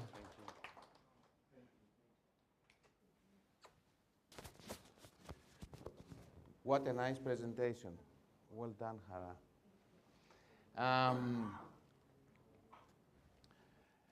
Now I would like to Captain Chong to give us a presentation on cold weather operations. His presentations are very professional and very effective. And if you are lucky, you might even get a stress ball. Oh, no stress ball this time? Not today. I'm so sorry. You get something else. You never know with you. You are full of surprises. Yeah, you never know. Maybe my pockets are full with other gifts. Money. Yeah. Maybe I'll just give you a hug or a kiss. Does that constitute of sexual harassment? Okay. I'm just in your way. Oh, I don't have any time, so Okay. I'm just in the way of between you and a delicious lunch somewhere, I think in the restaurant. So I'm just going to take up 15 minutes of your time. But the thing is, I should say that because Captain Delson has already mentioned to you a lot of the things that we should be prepared for and for the ice navigation. So there's nothing much that I can share that you already know. Okay, so I was thinking about how to present my topic last night after I see Captain Delson's presentation. So I'm going to tweak it slightly differently from what I did in the past when I did this topic. As what Ara and Anthony said, okay, my topic is on operating in ice condition operations and all that. But as per what they say, put yourself in other people's shoes, the mentality and all that. So you have to relate to it. So when it comes to my presentation, I want to take a different approach today. I'm trying this for the first time, yeah? I've not done this before, okay? When I was a third officer, imagine yourself when you go on board the ship. What is your concern when the captain tells you, okay, we are going to the North Sea or we're going to the Baltics and all that? What is your concern? I come from a third mate, second mate, chief officer, and captain. So is there any third mate here? Yes, very good. I want you to relate to this. When you are told by your captain that we are going to, let's say, the North Sea, the mic, what is your concern in your mind? You got your areas of your expertise and your role and your responsibility. So what is your first concern for you as a third mate when you come to, I'm going to a cold climate now? What is your concern in your mind? First thing that will come to my mind when I'm going to the North Sea will be the harsh weather, mostly the ice. Yes. And the difficulty in navigation, because as being a third officer, I have not much experience. So I will be a little bit sluggish while taking actions over there. So just a little bit of hesitation while navigating. That is Very what good. I can say from now, sir. How about operation side? Operation side, with respect to our LSFF equipment, I Very have good. to take consideration of all the things that can get damaged with the cold weather. So I have to take in account, and I'll just ask my seniors that what I should do just to prevent that one. Very good. Ask your seniors what you have to do for your LSAFFA, because it involves a lot of operations. So other than the navigation part, we're just here to talk about the operation part. Your concern is the first thing is LSAFFA, right? Correct, sir. Okay, when you come to your LSAFFA, what is your concern with LSAFFA then? This pipeline, sir, mostly the most thing that is land need to be drained out, like our fire line. It's a thing which we should take in consideration because it can get damaged due to the formation of ice if we don't drain it properly, sir. Yes. And also in our lifeboat equipments, we have drinking water. Yeah. So we have Very to good. take care of that also so that it will not be damaged. I agree with you. So I also put myself now in as a third officer's position now in your shoe. So I will go a little bit more further because I'm not sure. I haven't been there before. So now my thought process will be, what's a lifeboat for? What is a lifeboat for? Lifeboat is there just to, in case of emergency, when we have to abandon, then we have to skip. What is my concern then if operating lifeboat in a cold weather? What is my concern? Pardon, sir, please repeat, sir. What is my concern with regards to operating lifeboat in a cold weather situation? For me, first thing, in a lifeboat, we have the... Please, the starting procedures we need to know in the The cold starting weather. procedures. What if it is cold? It cannot start. Correct, sir. What would happen if I really have an emergency right now? So put yourself in other people's shoes. So that is your thought process as a third officer. You do that now, right? And if the tank, the expansion tank for the oil or whatever, fuel, water, does it expand? Yes, if you go to in the colder weather, when it forms in the form of ice, it expands, and that Yes. packaging will get damaged. So Yes. So water expands during cold weather if it freezes up. And then after that, the pipelines, what happens to the pipeline? So these are the things that I need to be prepared of, to know of. And then, okay, thank you very much for that. Because you are my first participant, I will give you something later on. Thank you. Like I say, I always have something there, except money. Money controlled by my wife. Right, same thing. Now I want to put myself as second officer. Is there any second officer that I could interact with here? Or any chief officer if you'd like to interact with me and get a USB for free? No? Okay, when I was a second officer, my thought process would be, where's my care? What's the area of my concern? Navigation, right? So I'm not going to touch a part about navigation, explain too much about the navigation. What other things that am I in charge of as a second officer? Say again? Medical. I should be aware what are the procedures that I need to do in case somebody come back with me hypothermia for frostbite. What are the medicines I should have, and what are the kind of treatment that I should recommend, that I should be aware of, right? So as a second mate, I've been through that. I've gone through my thought process, what I should do. Then I forgot one thing, and that my chief officer also forgot about that.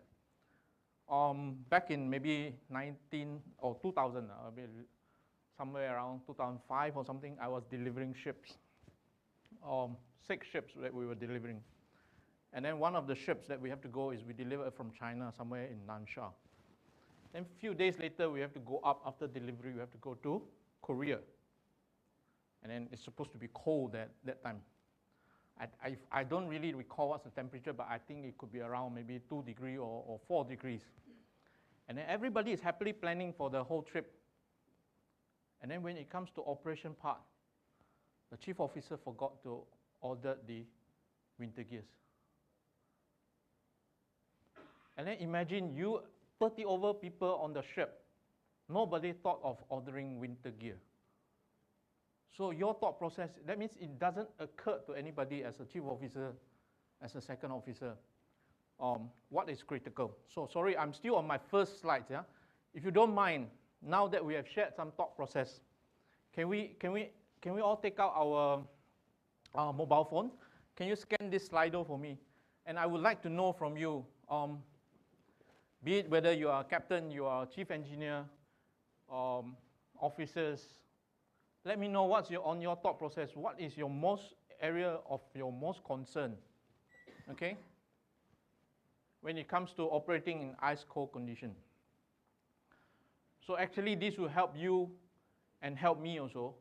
I will gather all the information from your 60 over of your today. And at the end of the day, we know what to do when it comes to operation next time when on board the ship. What are the areas that we should focus on? And also, I can also use that information for my next presentation. Yeah? Right. So if you don't mind, please have everybody scan this. Then we can go to the Slido answers later on. And then I've got 7 minutes to continue to explain to you for the next 20-odd slides that I have. It's a boring part. So if you all have scanned already, then we will go through the slides later on. Right? Sorry for borrowing your code. Put yourself in other people's shoes. All right? So operating in icy condition, it can present very unique challenges to our operations. Okay? It can affect our ship stability, it can affect our maneuverability and overall safety. So the temperature can actually affect a lot of our ship component and machineries, be it on deck or in the engine room. It can also add on weight if the ice is being accumulated on your structures, and it can lead to, the extra weight can lead to cracks, deformations and all that. Okay, it can also damage your hatch cover or render your machinery unusable. Okay, and in emergency preparedness, that the one that the third mate has kindly shared with us. Okay, if the ice formation on the lifeboat or in the other LSA FFA, it can also render them their operational readiness. Okay, it can affect. Okay, of course, I'm not going to talk about what Captain Delson already talked about on the ice navigation and the ice notation and ice class and all that. So we will skip this part. But if you can see from the Polar Code, okay, there are 3 different categories that they actually focus on. One is the equipment, one is in the middle, the design and construction, and the other one is operation and manning. So just before the presentation today, I actually went through our club's record back until 1980s. So anything regarding icy cold weather and ice condition and all that, we have 3,755 cases related to ice condition. Okay, of that 3,755, we got 1,126 of them are related to cargo damage. Maybe it's because of hatch cover spoil or the hatch ceiling is not there, and then after that, water ingress and all that, it damages the cargo, 1,126.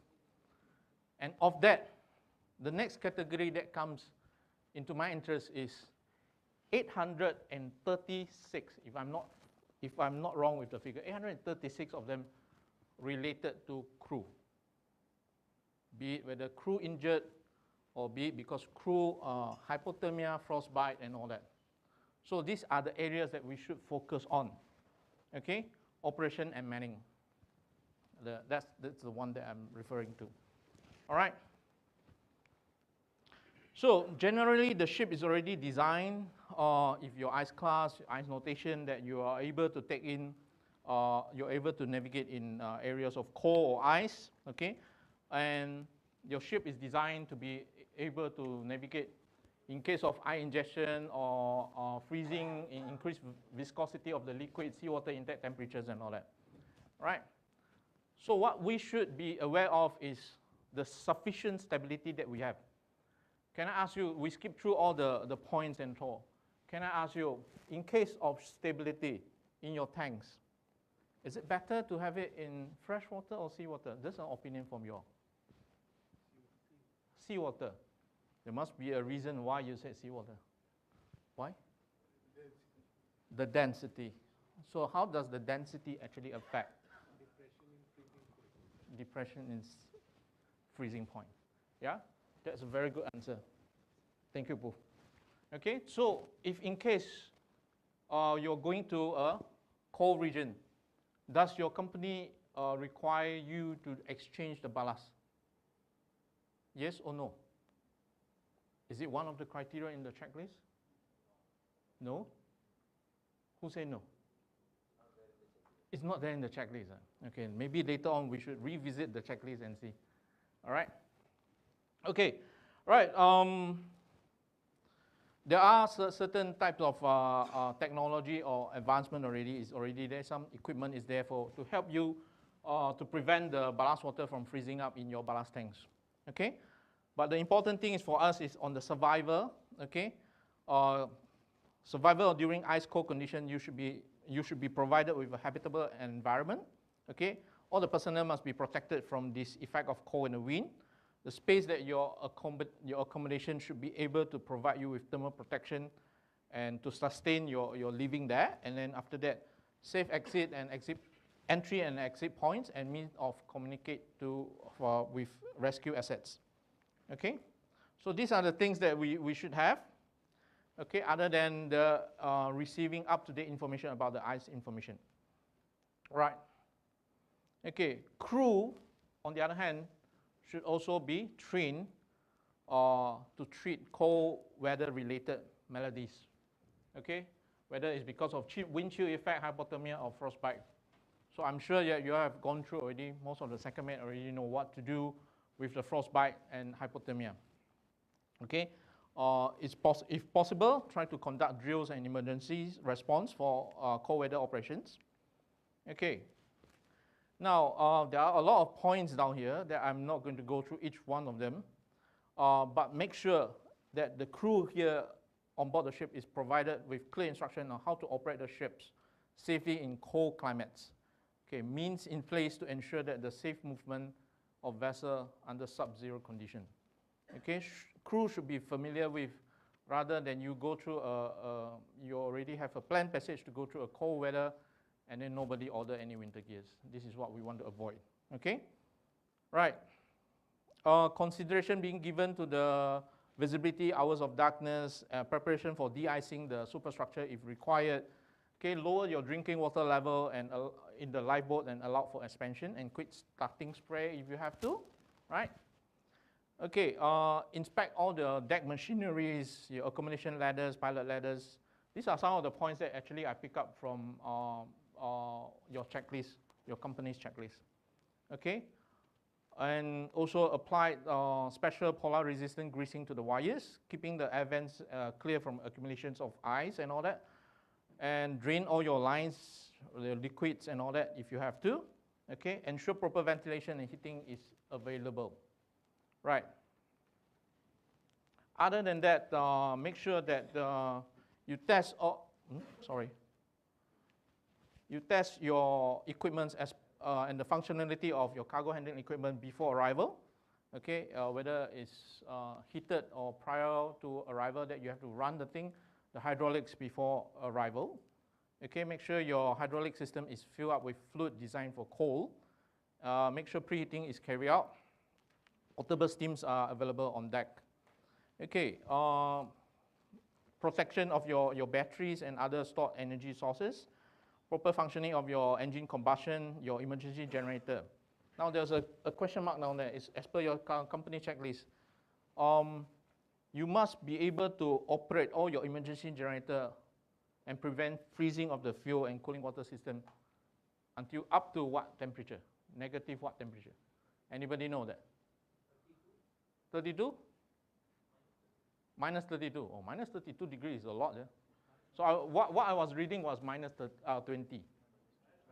Okay, minus 20. So Must be able to remember all this and drain all your fresh water from your ODME systems and switch over to cooling water system that make sure the cooling water for emergency generator, auxiliary engine, and main engine have all the antifreeze and make sure your steering pumps are running at all times to prevent any cock-up.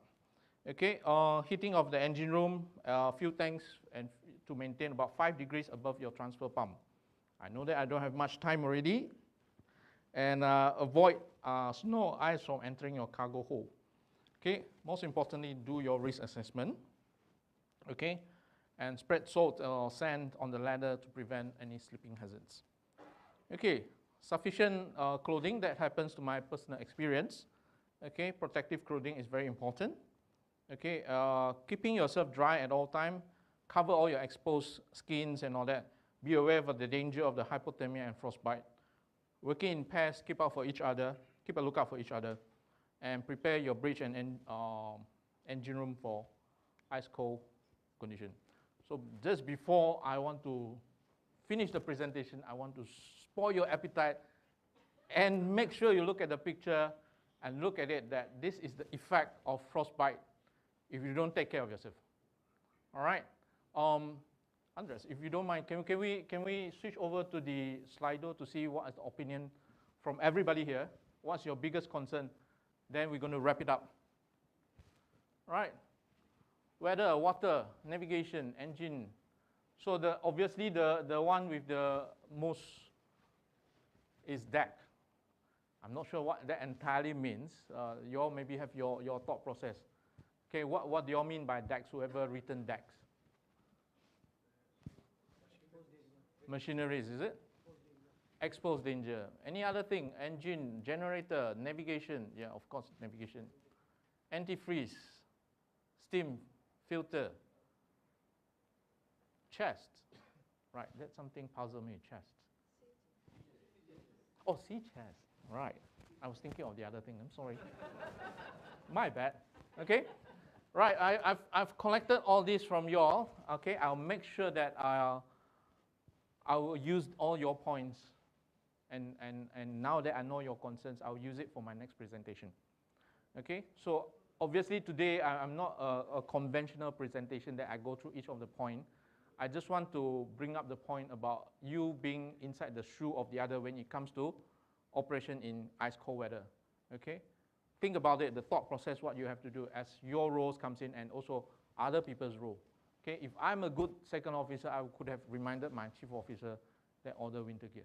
All right, this is a simple example, and thank you very much for the day. Namaste, Shukriya. Thank you very much. Thank you. Nice presentation, and also thank you for not throwing the present of the USB. Yeah. It would be a bit dangerous.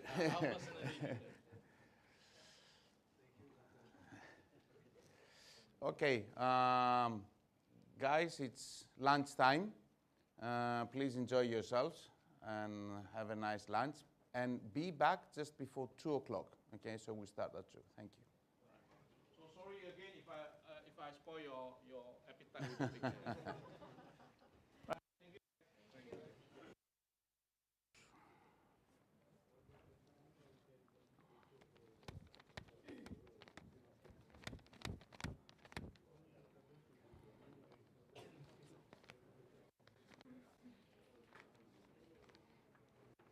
Εσύ μου δώσεις το OK πάντως για να πω για το όνομά σου, έτσι.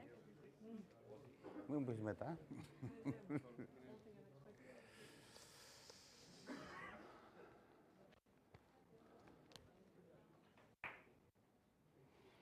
Okay. I hope you enjoyed lunch. I know it's a little bit of a difficult time now, but we have a very interesting presentation regarding effective training. So we have 2 representatives from the crew department, Ms. Eleni Mathiudaki and Yannis, or as you may know him, Yam. I won't try to say his surname. They won't have any time left for the presentation. In the 2 days, it's the only thing I have on a note. I won't try it. So please give them a good close of.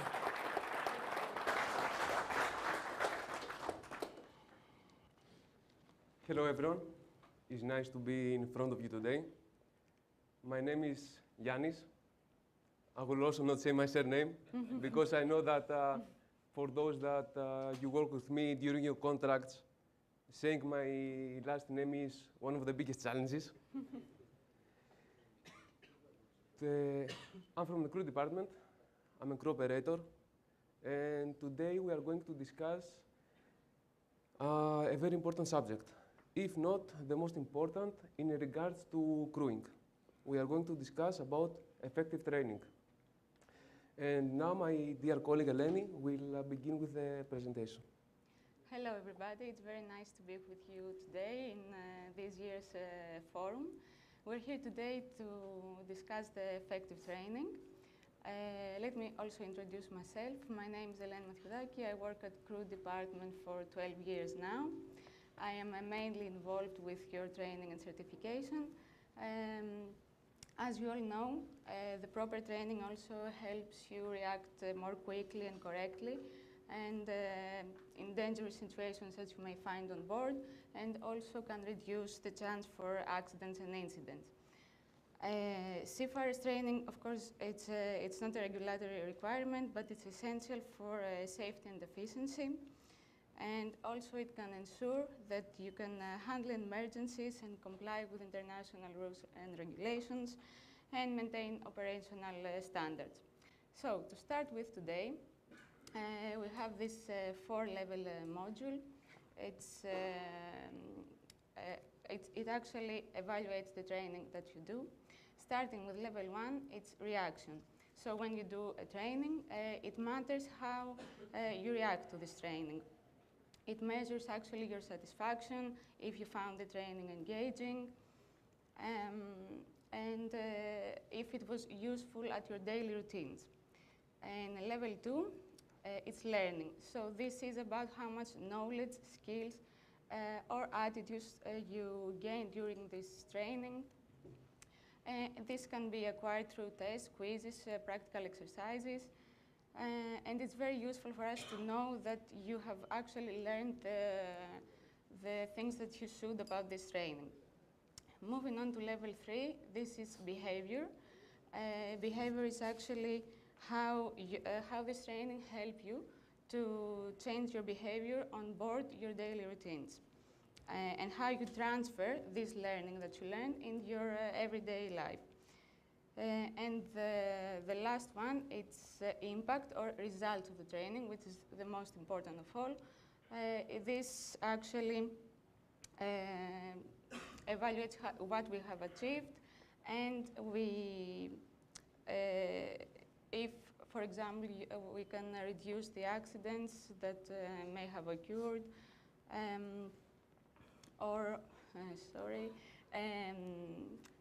if we have higher productivity and less errors. So the level 4 is the most important of all. It actually measures everything that the training has given to you. But what actually defines when a training is effective?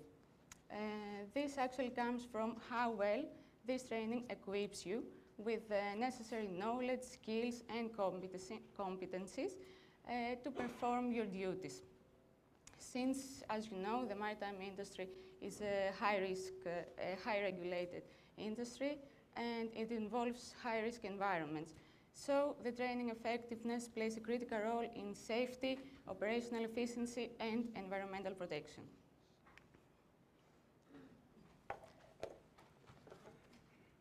Now we have to think, what are the benefits of the trainings that we do? First of all, safety and risk management. Through the trainings, you are being trained to handle various emergency scenarios. And also, you are acquiring the knowledge and confidence to act swiftly under pressure in order to respond effectively and efficiently, minimizing accident and injuries on board. Second of all, regulatory compliance. Through their trainings, you are getting familiar with all the international regulations in maritime so that you can ensure safety on board the vessel.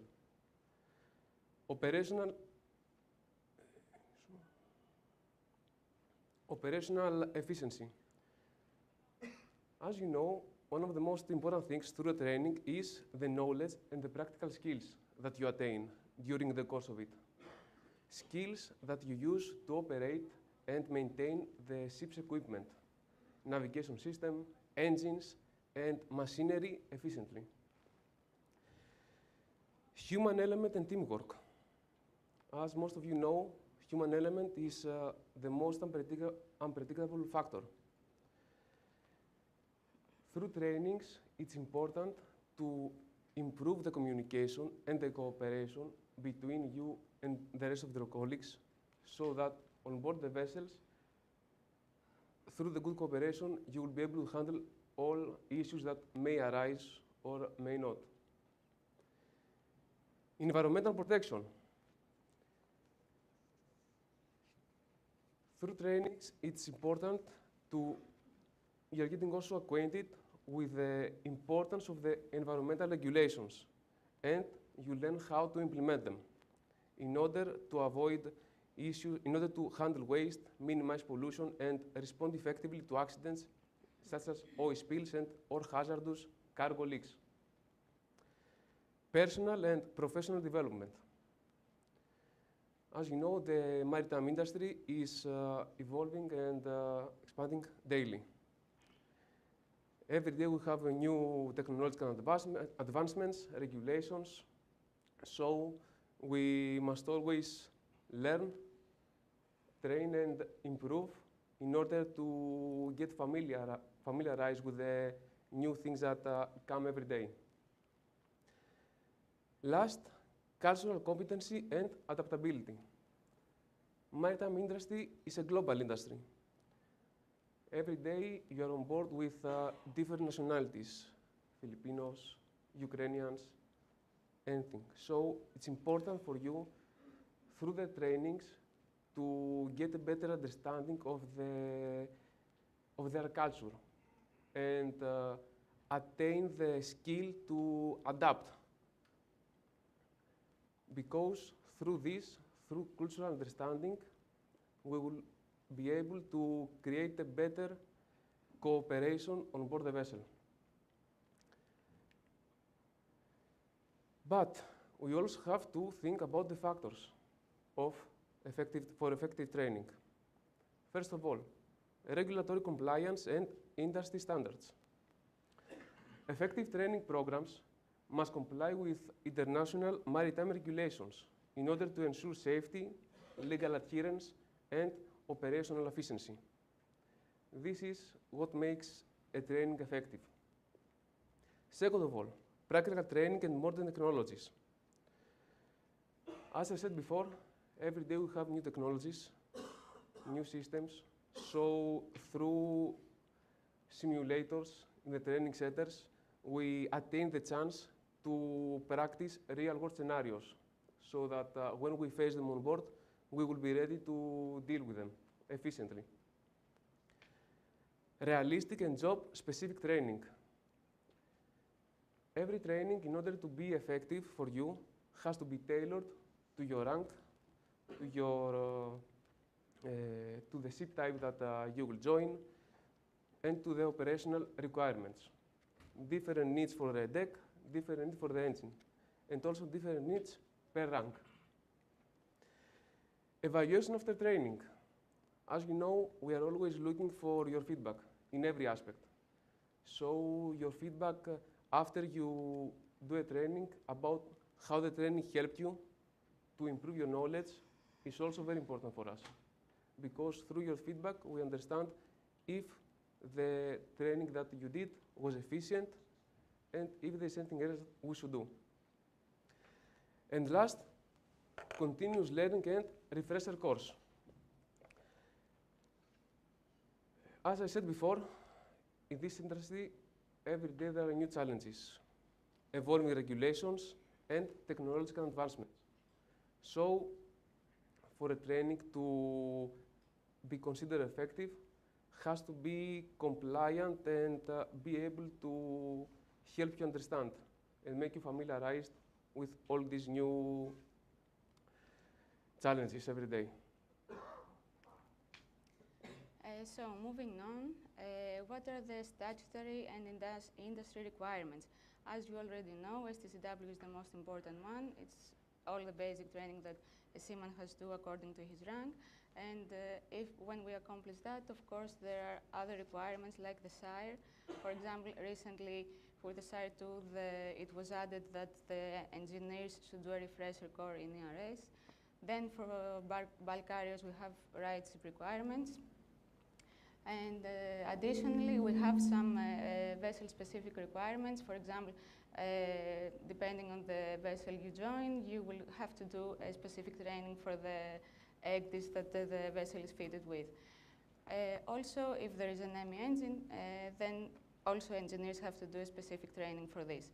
And last but not least, you have to always develop your soft skills. These are non-technical abilities, like all the above, but they influence how you interact, how you communicate, and how you work with others. They are essential, of course, for a harmonious working environment on board.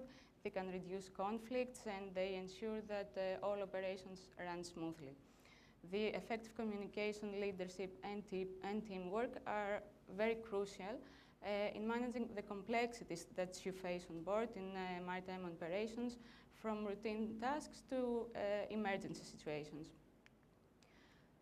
So what are the tools to identify what training needs you have to go through? As we already said, the most important is the STCW industry and flag state requirements. Then we can have some training needs from inspections that may be done on board.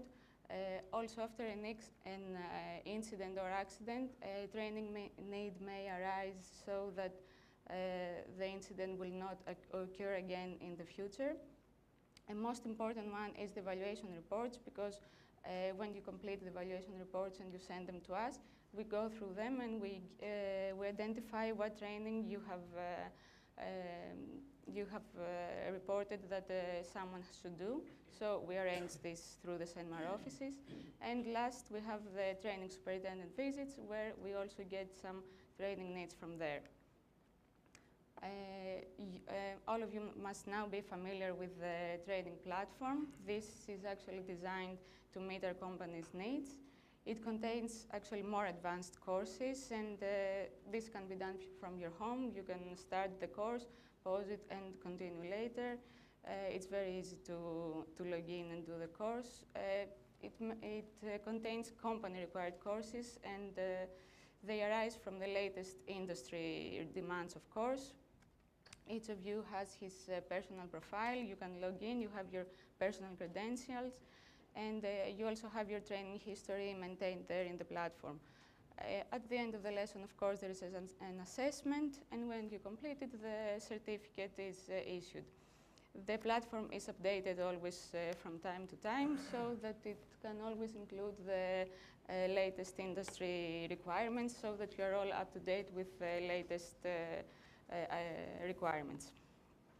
And now it's time for us to introduce to you the teams and people behind all the trainings.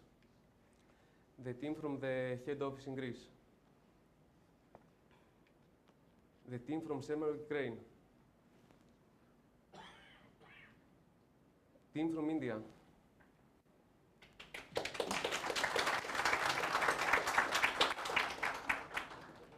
And last but not least, the team from CENMAR Manila. In an industry where lives, cargo, and the environment are at stake, ensuring that seafarers are well trained is not just a necessity, it's an absolute priority. Thank you. Thank you.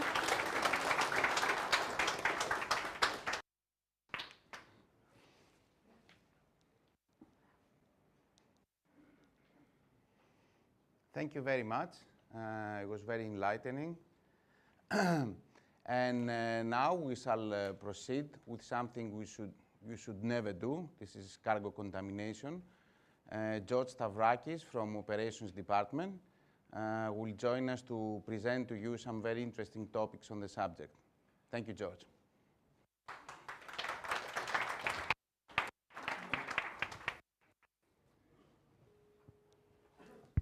Hello everyone, can you hear me? Nice to see you again. I hope you remember me from yesterday. So today we are going to talk about cargo contamination, mitigation measures and commercial implications.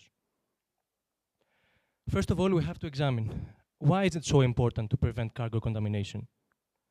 For the health and safety of the crew, exposure to hazardous substances can pose risks to crew members, mostly in chemical tankers. For the safety and environmental concerns, mishandling contaminated cargo may lead to fire, explosion, or toxic gas emissions, endangering the vessel and the nearby ports. Product quality assurance. Contamination can compromise the quality of the current cargo on board and lead to commercial losses. Financial and professional implications. Contamination can lead to cargo rejection, penalties, legal issues, and claims from the charters. Now, the types of cargo contamination. First of all, cross-contamination, mixing of different cargoes due to insufficient cleaning or inadequate segregation. Residue from previous cargoes. Traces from previous cargoes can impact the quality and specification of the current cargo on board. Water contamination. Attention is required to properly strip the tanks and lines after tank cleaning and prior loading. And finally, chemical contamination is when introducing foreign chemicals or additives into the cargo, and we should check also with technical department for the compatibility with the coating. Some prevention measures to avoid the cargo contamination. Comprehensive cleaning procedures. Always follow office instructions regarding tank cleaning. But also you need to check from your side all the tank cleaning guys to comply. One other thing you need to check also is the water temperature restrictions prior to tank cleaning. Proper segregation. We need to implement proper segregation, always complying with charters and charters instructions and office approvals. Sampling. Vessel need to take one first run sample from each manifold at the commencement of loading, and every time loading gets restarting after a suspension. A first food sample, one sample from each cargo tank, both in loading and discharging, and one composite sample from each grade, both in loading and discharging. Emergency response plans to suspend all operations and inform office. And finally, crew training and familiarization to conduct periodic training sessions and familiarize the crew with the procedures. Now, one case study. A few years back, one of the company vessels sailed to Ras Tanura to load fuel oil. Ex-cargo was also fuel oil. The first food sample loading commenced, and the first food samples was taken from the vessels did not match with the results taken from the short tanks prior loading, specifically in flash point measures. This discrepancy was alarming because the previous cargo had a flash point of 80 degrees Celsius, and the new cargo was supposed to have the same specification. However, the first food sample was found with 54 degrees of flash point. Our office immediately arranged for P&I surveyor to attend, and also charters arranged an inspector for a joint survey. In order to avoid any further delays at load port, vessel continued loading in all cargo tanks, keeping the 1,500 tons of contaminated cargo duly segregated.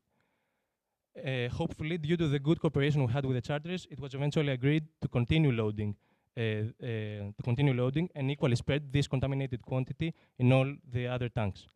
But if this agreement had never been reached, then the vessel and the owners would have faced huge financial implications. If, in theory, a claim could have been raised for the 1,500 tons of contaminated cargo at an estimated market price of about $800 per ton, then the potential losses could be about $1.2 million. To conclude with, all we have to do is to be thorough with cargo handling procedures prior, during, and after loading, always complying with charters, orders, and office instructions. Thank you very much. Is there a bonus for the quickest presentation?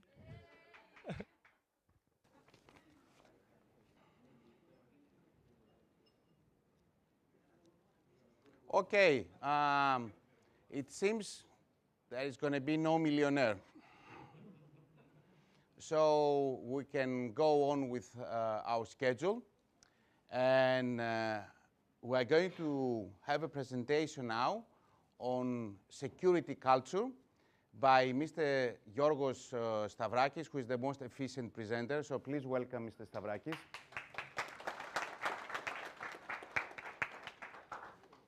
Hello again.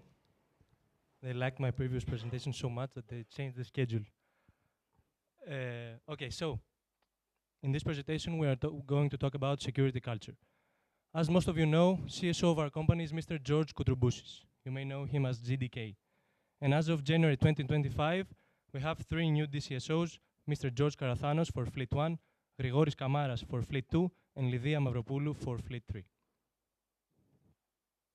We all know what security is, but in order to manage the risk, we need to be aware of the threats and follow our procedures. The 5 principles of security. First, awareness, knowledge and understanding of threats, as well as procedures and guidelines. Compliance, the adherence to laws and guidelines of the industry and of our company. Collaboration, 2 or more people working together to create or achieve the same goal. Diligence, careful, focused, and persistent work or effort. And innovation, a new idea or method that will enhance the security measures or products. Piracy in Singapore Straits. In 2024, we experienced an increase in the security incidents in the Singapore Straits.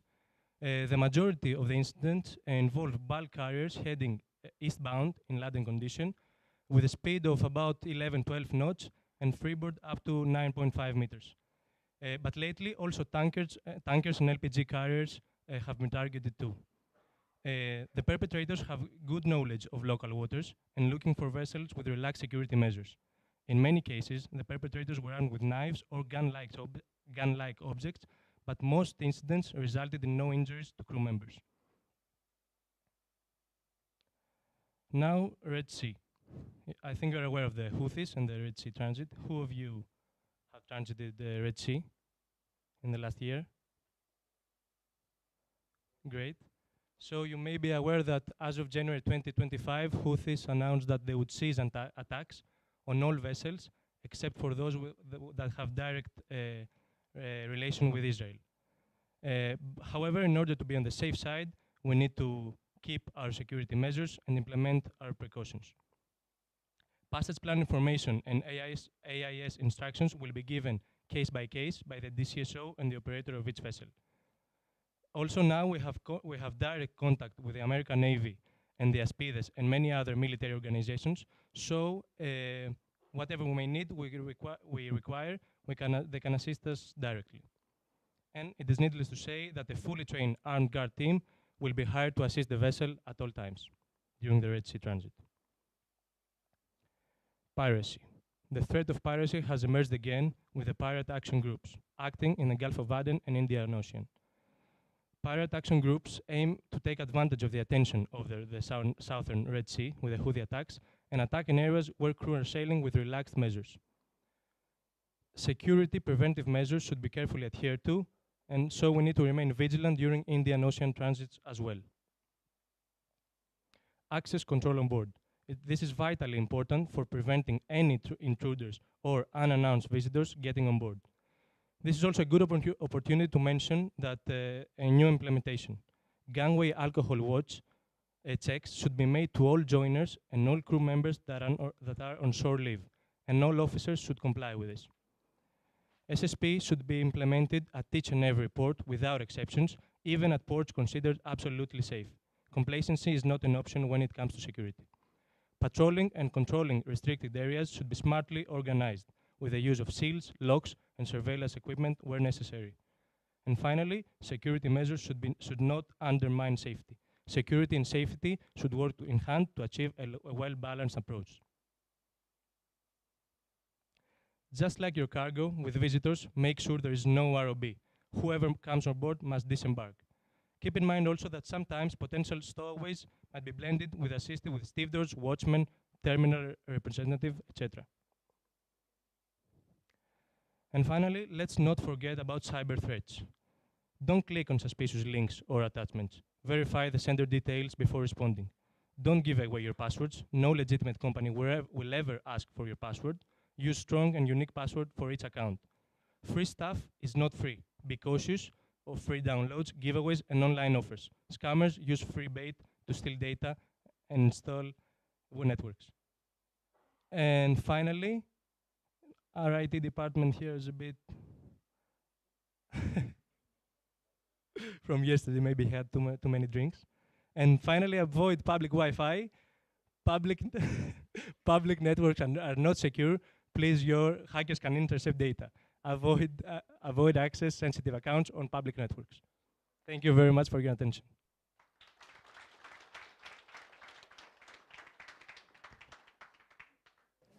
Thank you, George. Thank you. I shouldn't have sit down, you know, just stand next to you. Okay.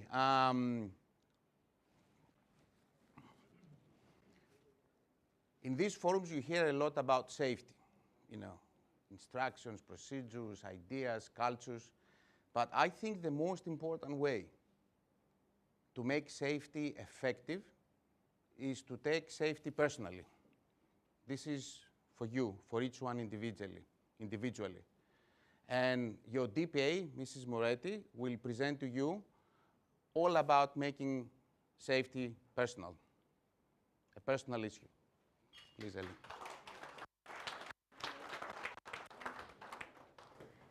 Am I on? Okay.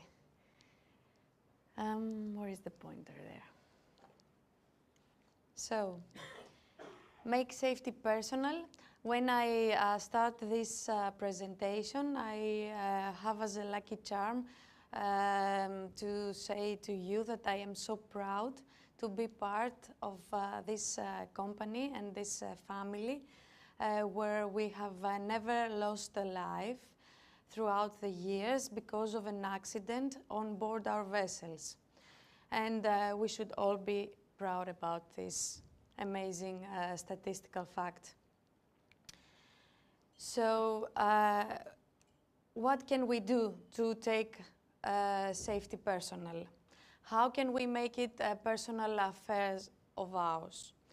We should try to switch our mindset and watch out for safety in our every aspect of our life, always also at shore, but of course mostly on board because you are at a high-risk environment.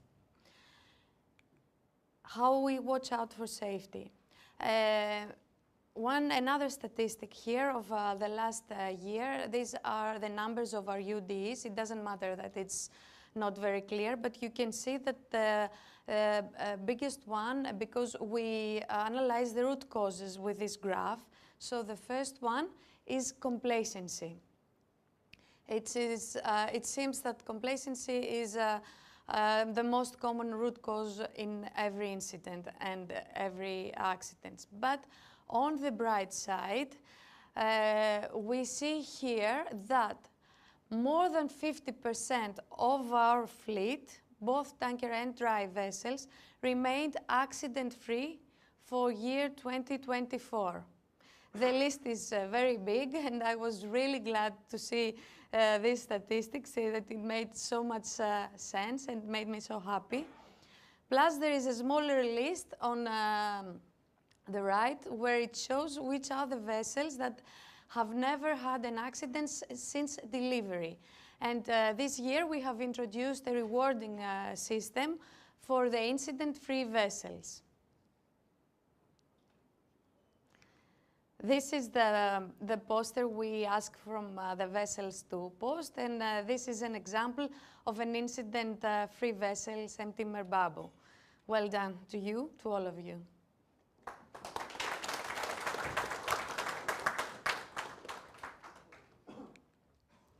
Another thing is speaking up for safety. We told so many things about speaking up, and of course it is extremely important when we feel no fear and we feel confident to speak up at any occasion, especially more so for safety.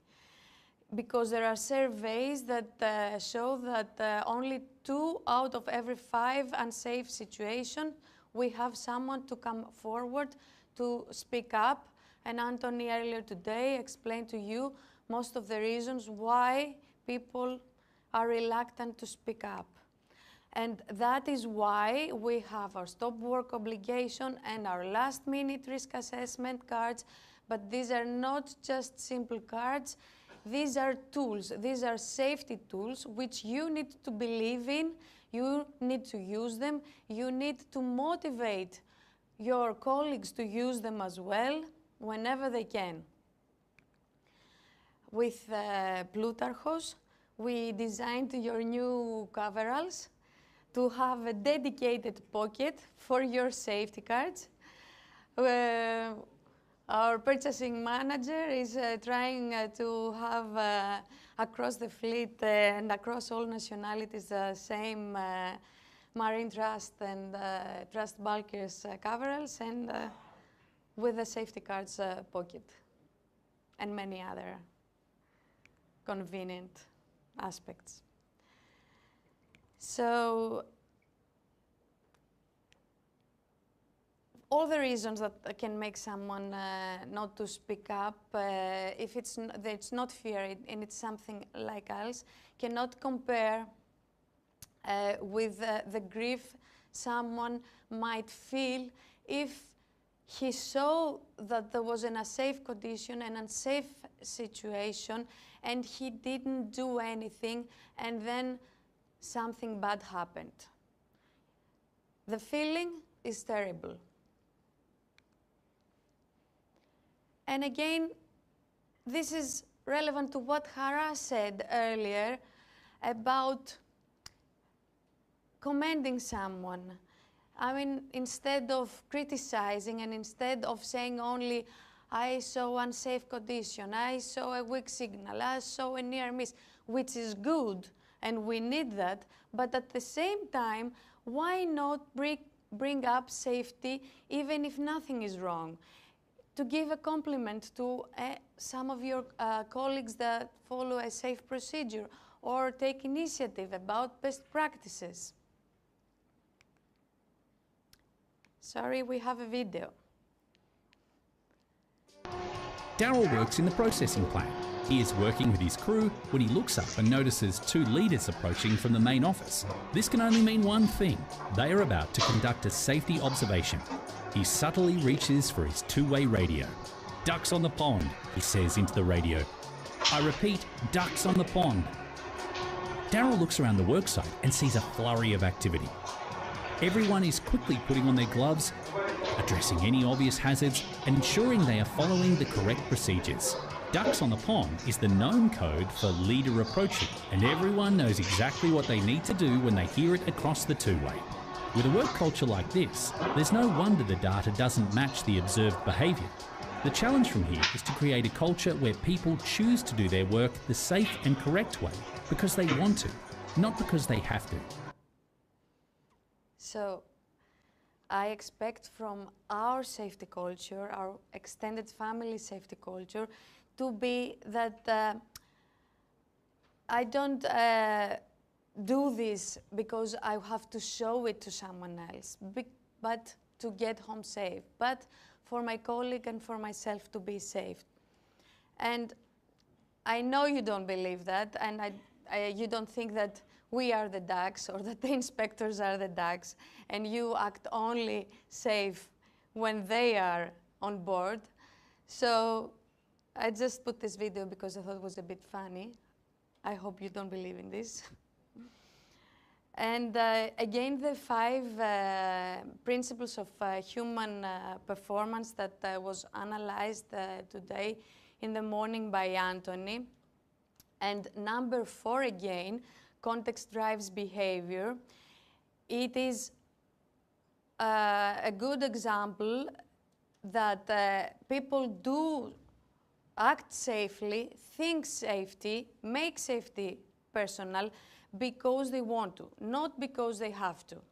So if you, that are the officers on board, create the leaders on board, that create an environment that people will not be afraid to speak up, to think of safety first, then that is what we mean by context drives behavior.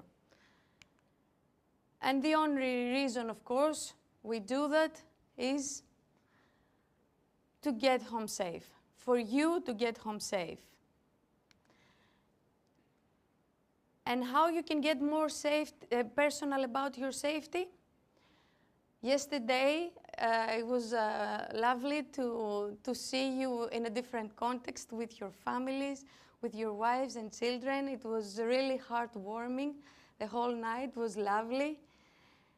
And one thing we can say, and here is a photo that is not very clear, but it's supposed to be an enclosed space entry and an accident because of someone entering there without an enclosed space entry permit.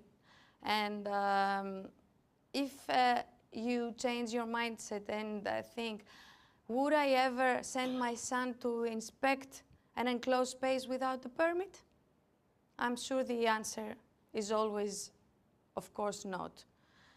And that's how you make safety personal. And then think, in such bad weather, would I allow my daughter to use a boat to embark or disembark a vessel?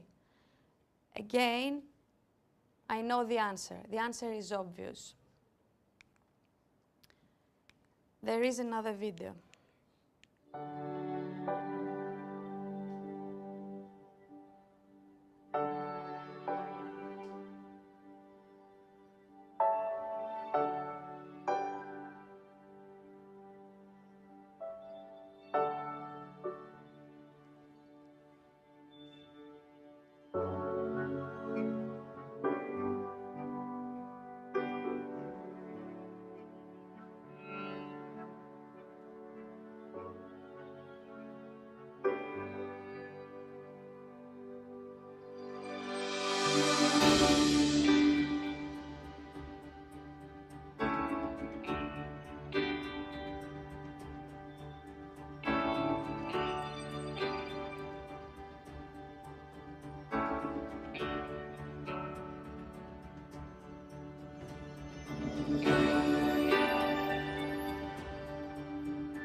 After all, who is responsible for your safety?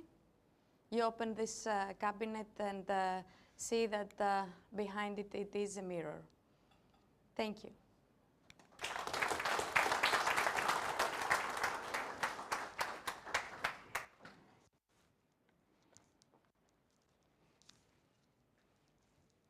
Thank you, Ellie, for the lovely presentation. Since the schedule has changed a little bit, guess what? Another coffee break. Please be back in half an hour, and then we will close up the presentations, and we will move on the closing remarks, answering your questions in Slido, having the awards. So I think the last part of today's forum will be quite interesting for you. So see you back in 30 minutes.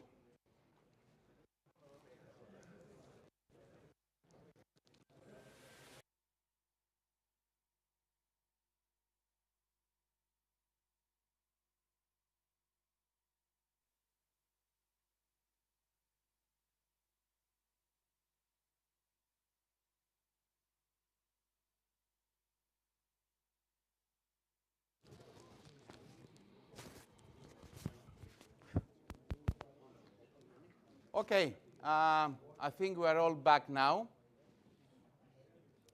I have some good news as well. so the quiz might not go on, but the prizes for the quiz, they will be given to you.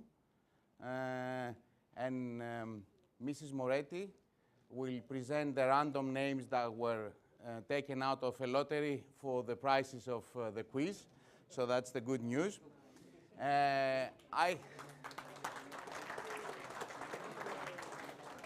Hello. I also have some more good news for you. I'm closing my hosting, so you don't have to bear with me anymore. And before I pass the floor to your DPA, Mrs. Moretti, let me just say a couple of words. It's always a privilege to be able to present at a forum like this one. As a third party, I get to go to many presentations to many companies in Greece from small companies, but mainly to forums like this from big companies.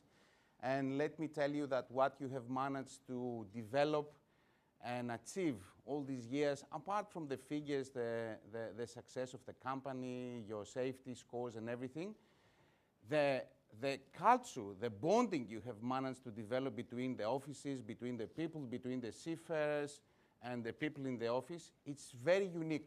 I don't see it very often.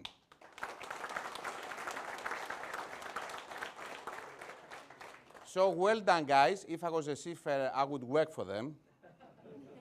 So don't think around. Also, there is a rumor that if you go away from this company, there is a big bad karma for you. And thank you very much for having me with you. Goa is a fantastic place. And I will pass the floor to your DPA, Mrs. Moretti. Thank you for your great hosting. Thanks a lot. So, I will ask. Okay. I will ask from my colleagues Maria and Haraya and Eleni to pick some random numbers for this lottery. So I would like you, Maria, from the number 1 until the number 24 to choose 2 numbers. I will choose 8, my favorite one, and 14. So, deck department. Sahu Uma Shankar. Stand up.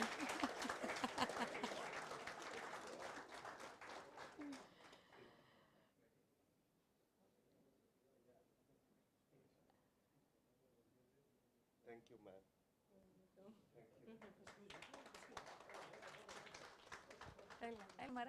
Thank you.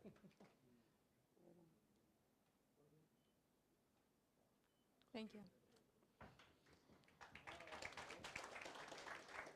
And actually, number 14 is not in the list, so choose another one. It goes from 13 to 15. Why? Is it a bad luck, number 14? Okay, number 3. Ah, Carrera Gentra Kumar Babu Bao.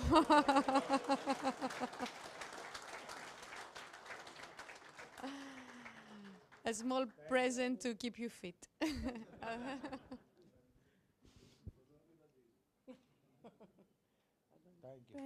Thank you. So, let's go to the engine department. Harula, I would like you to pick a number from 1 to 33, please. 2. Pal Suman.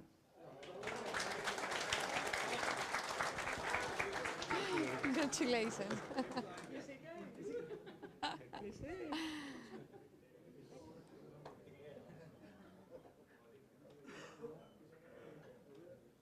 Thank you very much. Thank you. Eleni? Number 4. Arya Sanjay. Great.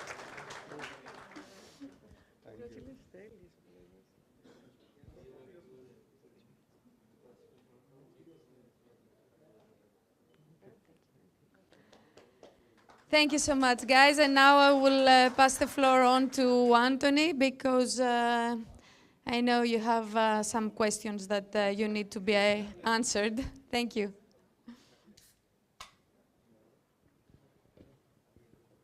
So, here I am, back again.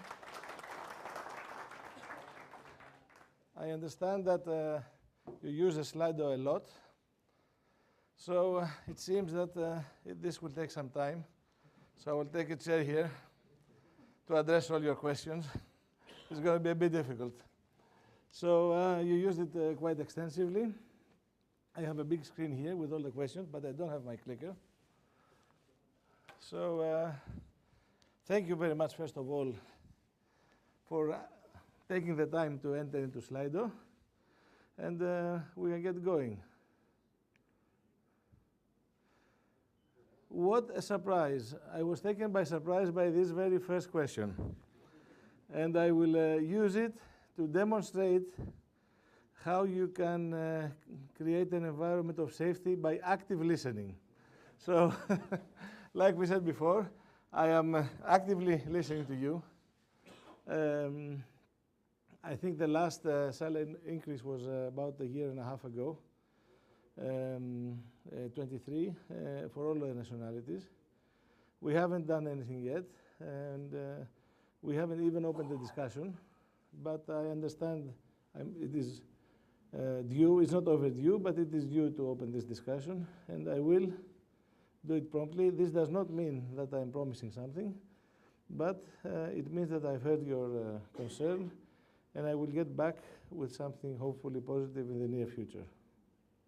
So this concludes the Q&A session. Anyway, going on to the next question. You asked about the, we separated the questions into categories. A lot of questions were duplicated. There were in a total about 50 questions. So the ones that were duplicated, we compressed them and we created a common, let's say, section. So we separated them in different categories. About seniority bonus, there were questions about the junior officers and about the electrical officers not receiving any seniority or loyalty bonus, especially from the ETOs. It makes sense because they don't also have a career path to look forward to. From what I discussed with my colleagues, we do actually have such a bonus, a loyalty bonus.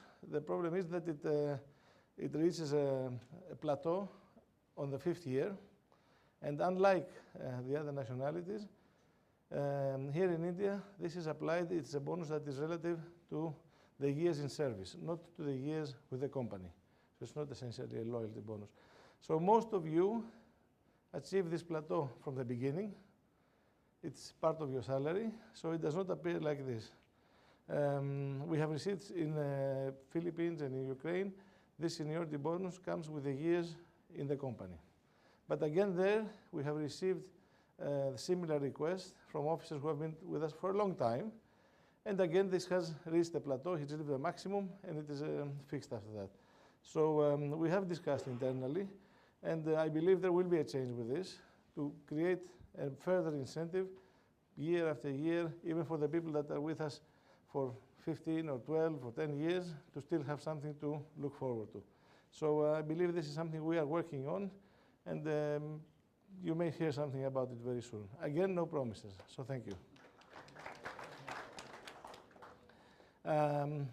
The ETOs also raised another question about bonus during dry docks, which is a totally separate subject. It's not governed so much by our crew department, but more so by the technical department. They are the ones who approve.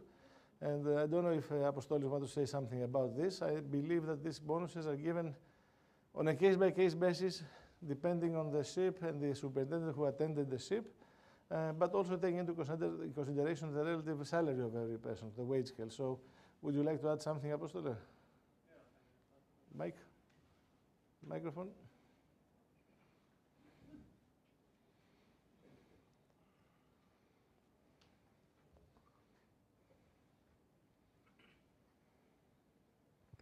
I don't have much to add to that. Yes, this is true that this is on a case-by-case basis, based on the performance, based on the dry dock duration, based on the actual scope. It's again relative to the salary. So in case that there is some specific case where the bonus was low, this needs to be discussed specifically with the superintendent that was at the dry dock. But yes? Generally, yes, there's no guideline on what the bonus should be, either high or low. But because we practice active listening, we hear now that the ETOs have a concern and a complaint, and we will take it with us back home. Skip one. The fitters. The Indian fitters should also be provided overtime like other nationalities. Absolutely correct. I can confirm to you now that this will be done immediately. Thank you very much for pointing it out and picking it up.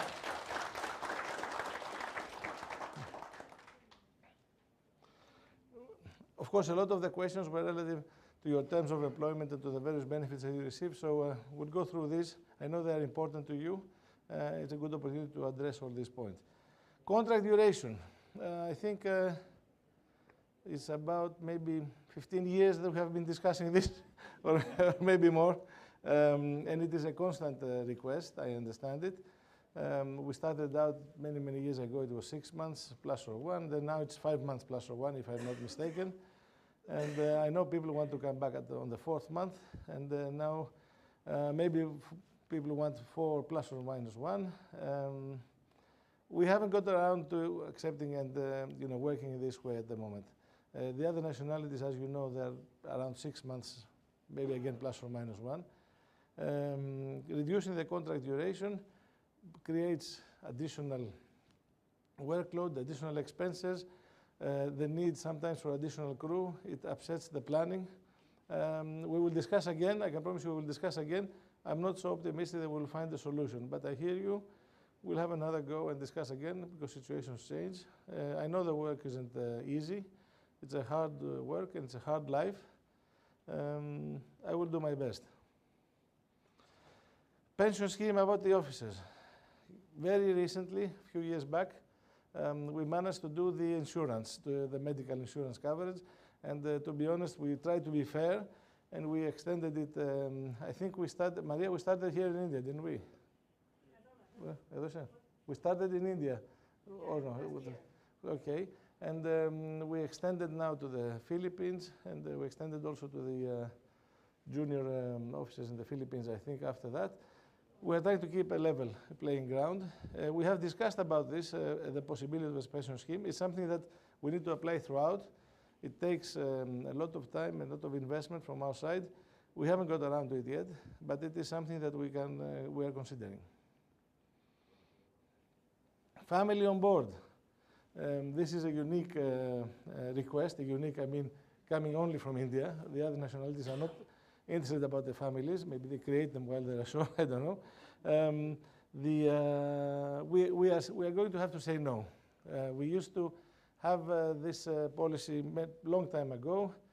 I believe that the perils of sea, the difficult and dangerous nature of the job, in addition, the new security threats that we have been facing, we do not feel comfortable with having families on board. There are some also, I think from the clubs we have some insurance issues as well, which is not, let's say, the discriminating factor. The factor is that we are not comfortable with this. So again, we can discuss. We haven't discussed this for more than a couple of years. We stopped all this anyway during COVID, this discussion. We can discuss again with YKP when I'm back in the office. I'm not so optimistic. Please buy international air tickets with seat selection facility at online check-in. I checked with our people in our crew department. There is no such, let's say, separation of tickets. It's not that we buy a ticket from specifically that you cannot have seat selection. It depends on the airline. There is no different class of seat or different, let's say, cost of seat that you don't have a selection. Some airlines provide it, some airlines do not provide this facility.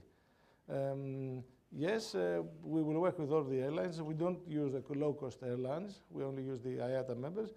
But some of them will provide the facility, some not. So it's not something that is in our control. The next, of course, is in our control. Timely signing on and off of senior officers. And of course, if there is any last-minute changes in sign-off, the crew to be informed regarding the future plan of action. We do try and we wish and we hope to have everybody follow their own plan because we understand that you have a life to live. You need to know when you're going on board, and you need to know when you're coming ashore. And believe me, our crew department, they are doing their best. And it's not always possible. It's not always because, unfortunately, our ships are trading in the spot market. The needs sometimes are different. A different voyage, a long voyage occurs, one that goes to a place that you're not able to disembark. Sometimes there is waiting. So to the extent that our schedule will permit it, yes, we are trying to do it. There will be cases when we cannot. In these cases, we need to inform you, and we need to give you details, and we need to reason with you so that you understand. And this is something that we'll pass on to our crew department to do it more meticulously than we've been doing so far.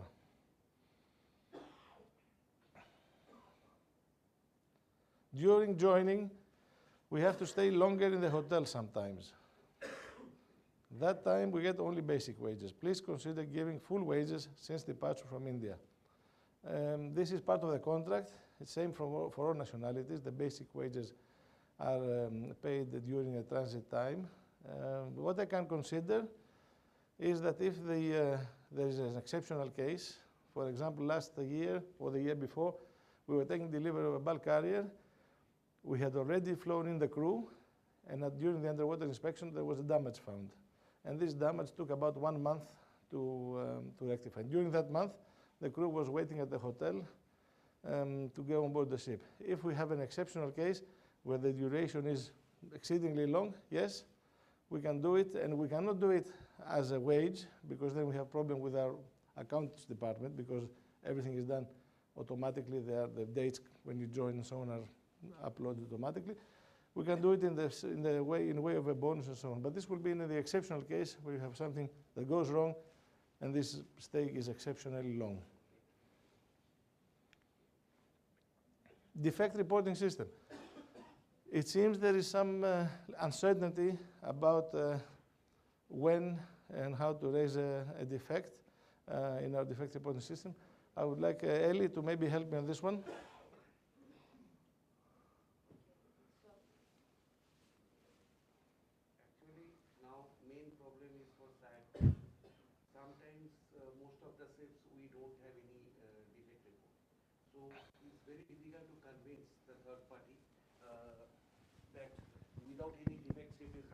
Please speak on the. Without any defect ship is that's a thing when we have a side crew is very important. Exactly, you are absolutely correct. So if we freely raise any defect, okay, defect we know. If it is not running at all certain machineries, we should raise the you defect. should. And you then should. If it is approved, then we'll file the defect report in Exactly. Go ahead and raise it. Go ahead and use your stop work obligation. If someone tells you otherwise, you say, no, I will raise this, and then if you believe that it is not valid, we can always take it back, we can always change it, but it is up to you guys to start using the defect report as more as you can, because then the deficiencies will increase. You see that a simple deficiency on board the Merapi caused the vessel to not to be accepted by BP and lose important business. So we have to look at the bigger picture. And yes, please, go ahead. Just one incident I want to share. I sailed in Hamilton. Just prior to SAD 2, we had a problem in gas detection system. Fixed gas detection pump room. Pump room fixed gas detection system. That is also with the oxygen sensor. Keep it close, keep it close. That is also with the oxygen sensor. And we are helpless because we don't have any spare. Now, this is obviously very critical, deficiency. So finally, okay, I told that whether I have not mentioned any name, I sent a report to the office, and I also asked whether I can raise, and they told, okay, it's not a defect, and it was widely fluctuating because from 16% to 30%, which is not acceptable under any circumstances. Of course. So then I told, I sent a message to the office that whether I can raise a defect. So chief, don't send any, raise any defect. Okay. So this is my concern. And You but know somehow what, I the managed yes. before SAT. I got one old sensor, and somehow we managed with, and it was working nice just before SAT. So that's okay. But for other cases, we should raise automatically, and You once know- it is approved from the office, we should file Exactly. in our system.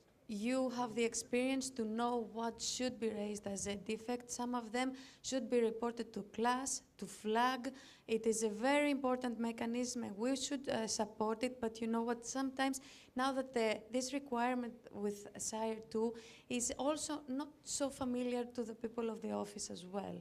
So we need to bridge this gap and please insist and contact the SQE department if you wish, or anyone else you like, the Marine department, which also they want to support you on defects, and we will discuss in-house on how to solve this miscommunication amongst us.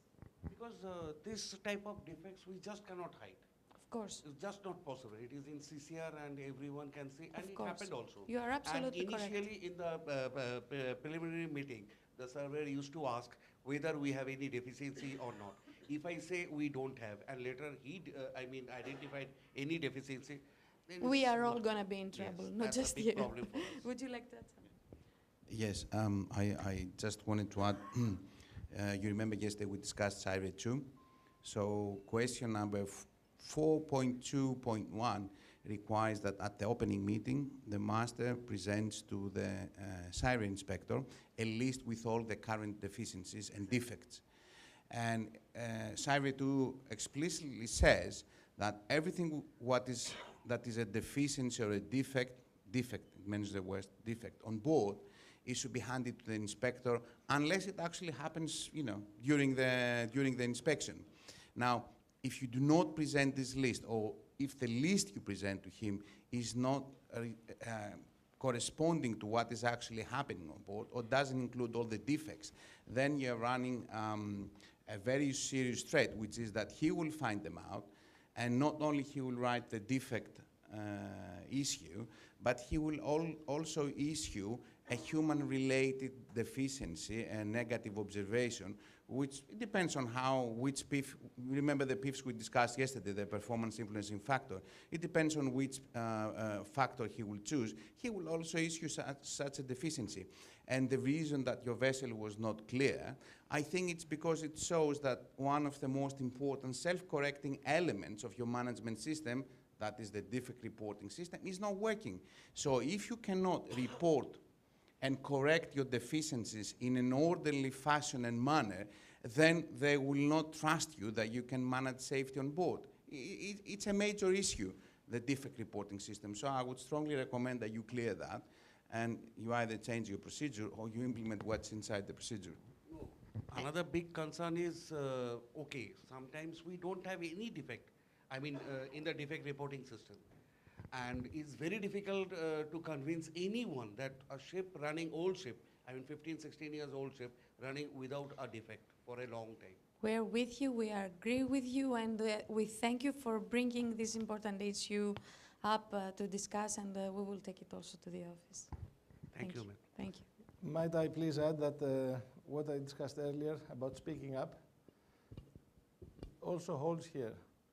We don't want to hide things under the carpet. We don't want to be afraid to report something. If something is a defect, it is a defect. We have to report it. If we need to inform class or flag, we have to inform class or flag. There's no way around it. There's no way to sugarcoat it. Yes, maybe some people don't like it. Maybe some chief engineers don't like it because they don't like the paperwork. Maybe some superintendents don't like it because they say, okay, now I have to follow it up formally and I have to send a message to the class and all this. It doesn't matter. If you know that if it is a defect and you know they have an inspection coming, it's much worse for the inspector to find the defect and to find a system that is not operational than just to show the defect. Okay, for us it is also even worse for us, for our company, because it's different to have a broken down air compressor and it's different to have a system that doesn't work, because the system applies everywhere. The broken down air compressor is for the Hamilton at that specific moment. We get the spares and we fix it. A system that isn't working applies to an entire company. Any other questions about the defect reporting system?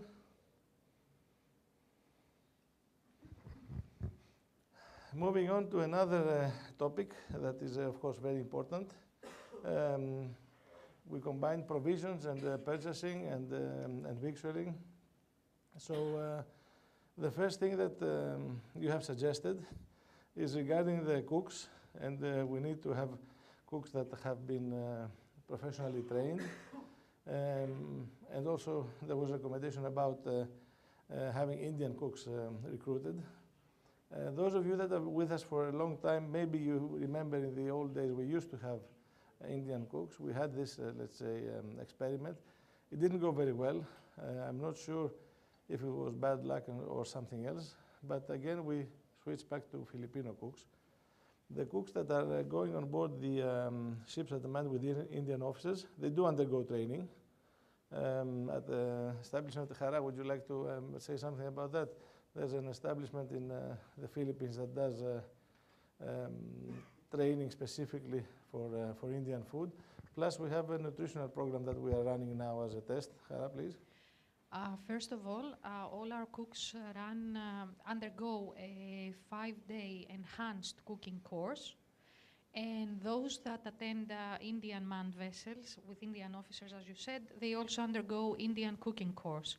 Also, this course is repeated if additional training needs arise. And since last year, we started a program with Halcyon Nutrition Clinic in the Philippines. It is a pilot program that runs for 1 month with any vessel that the training need may arise. The vessel sends every day their daily menus and receive feedback not only on cooking and nutrition, but also on provision management by the nutritionist. And if any additional action needs to be taken, we do it accordingly.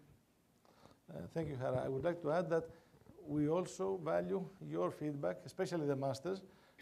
We prefer and we like that the masters are on top of the situation. Not to accept somebody who, because, okay, people undergo training and they learn the Indian food, let's say, techniques and recipes. It doesn't mean that they're necessarily good at it. I've been on board ships which I visited for a leadership visit, and I had a situation where the master told me, you know, this cook is excellent. Please don't take him away. Leave him on board for 11 months. I don't care. I don't want to lose this cook. I've been on other ships, again, a Filipino, either way, a Filipino cook, and the master said, you know, the quality is bad and so on, but we'll make do. We don't have to make do. If somebody is not up to standard, please give us the feedback. We can replace him, we can retrain them, you know, make them better. It doesn't mean, you know, that they're going to lose their job. It means that we're going to improve. So specifically regarding the quality of the food on board and the performance of the chief cook, I think the feedback that we need from the master is very important. We have another 2 questions about the stores. The vessel receives sometimes inferior quality of electrical stores. We have some ETOs here, I'm sure, because this comment only comes from there. And ordering stores only from IMPA, not other branded catalogs, which are good products. Looks like a waste of money. Kindly rethink. Plutarch, do you have anything to help me on this one?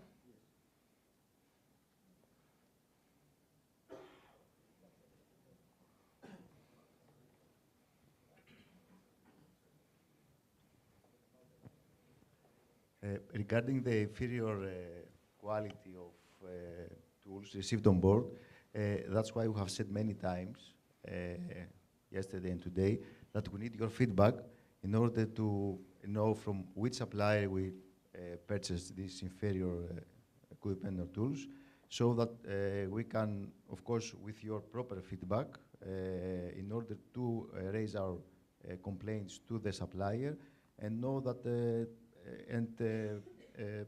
supply you this at the next convenient port. Regarding the IMPA catalog. Regarding the IMPA, the stores from the IMPA, of course, you cannot. There are not specific brands to select from the IMPA catalog, but in the NAOS you can have the comments field where you can write down what specifically you need. And then, depending on the port and the suppliers, then we can see what best can fit to your selection. May I add that it is a situation that we can face very frequently. You get stores, at the same time you're receiving lubricants and paints and bunkers, and you have to sail in a few hours, and you see that your stores are not good or provisions, and you decide to say, better to sail with inferior quality, especially if it's tools or equipment that you need, better to sail with inferior quality tools and give them back, because usually what your purchasing department would say, you should have returned them if they're inferior quality. Many times there's no time to return them. There is no time, and you need them, and you sail out. You say, okay, better to sail out with something inferior to do my work for this voyage that's coming up, instead of sailing out with nothing. It doesn't matter. The feedback must be there. If you don't have enough time to return the products, keep them on board, give us the feedback. We have restructured recently our purchasing department. We have made this a common activity. Plutarchos has been placed in charge specifically for this reason, to improve the quality of the materials that we're giving on board. It will take some time. They are creating databases, they are monitoring the suppliers, they are monitoring the ports and evaluating, but I believe slowly we will get there, and you will end up having less and less complaints compared to what we used to have. Bunkering, my favorite topic. Bunker schedule to be planned after consulting with the vessel, so the operation can be planned well without affecting the rest hours. Every week, we have a meeting in our office of the department heads. All the departments, technical, marine, operations, myself, crew, purchasing, everybody's there, SQE. Every week we discuss about bunkering. Every week there is something to discuss, either the inferior quality that was received on one ship, or the quantities, or the simultaneous operations that on every occasion there are complaints. This is something that is more common than salt. What can we do? We can plan, yes, and coincidentally, in the previous meeting that we had in the office, we did take a decision, and we said, okay, we will give more information to the agents in advance, more power to the master to control the operation. We want this operation to be done safely, just like we said yesterday. It's a high-risk operation, it's a repetitive operation. We do one every day on average in our company. We cannot afford losses, and I mean incidents. We need your help. From our side, like I said, we decide to give you the power. You have also a blanket approval in the way of the stop work authority, stop work obligation from our side. We want this to be extended also to the people who organize it. We will try before every bunkering operation to do scheduling with the agents and the master, and the operator has been instructed to pass the final responsibility to the master, so that the master defines to the agent when the bunkers will be received. If the bunkers are not there at the right time, and it coincides with other operations, with loops, with class, whatever, surveys, whatever, the master will have the right to send them back. He said, no, we agreed on this time, and I'm sticking to this time. We are empowering you. This is very recent. You haven't seen it. You haven't gone on board the ships yet. We sent out a bulletin about this, and we hope it will work. It will be an improvement. It will not mean everything, because if you go to Singapore, as you know, everybody has their own plan. They're all over the place. Myself, when I visited the ship in Singapore, I had to go on board unsafely from the bridge wing of the bunker barge onto the ship, because everything was occupied. There were ships, the barges were all around the ship. But it will be an improvement. Then we have another proposal. Reducing bunkering frequency by taking maximum intake will lead to less cheating, especially when good bunker suppliers with mass flow meters are being engaged. To this very nice proposal, another one of your colleagues came down and responded. Quality of bunker is major concern. Quality reports do not suffice until we receive the actual sample report. Just imagine a large quantity of bad fuel on board. Both are very correct. Both are very correct comments. We have done very recently, again, a restructuring of our bunkering department, the people who are in charge of procurement of the bunkers. We are implementing new procedures. We have created a new bunkering manual, which is not in circulation yet. We are trying to identify cases. The poor quality is a problem. It is something not for us, it's not just for our company, it's an industry problem. Even more important with the new engines that do not have the, let's say, the flexibility that the previous engines had and the new fuels that are being used. We are trying to identify the poor performance from the suppliers to iron them out. It will take some time. We believe that we are in the right path.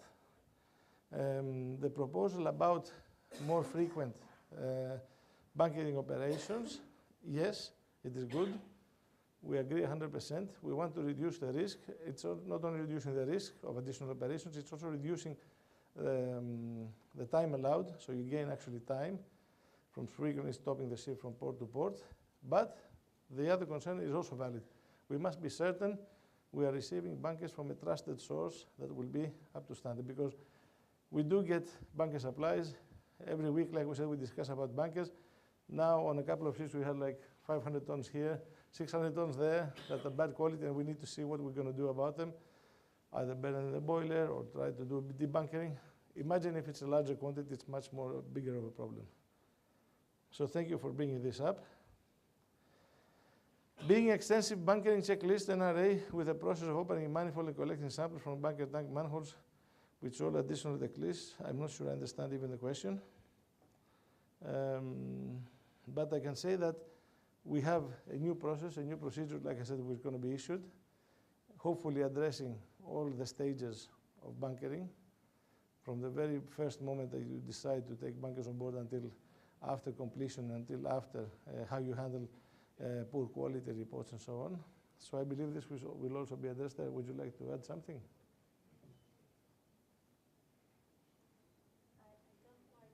And the question is, maybe someone would like to elaborate on this? It is, okay, maybe because there are many steps prior, during, after, and many risks. Probably this is quite confusing and complicated. We will have to look at this and see how we can simplify it as well, together with a new manual. Andrea?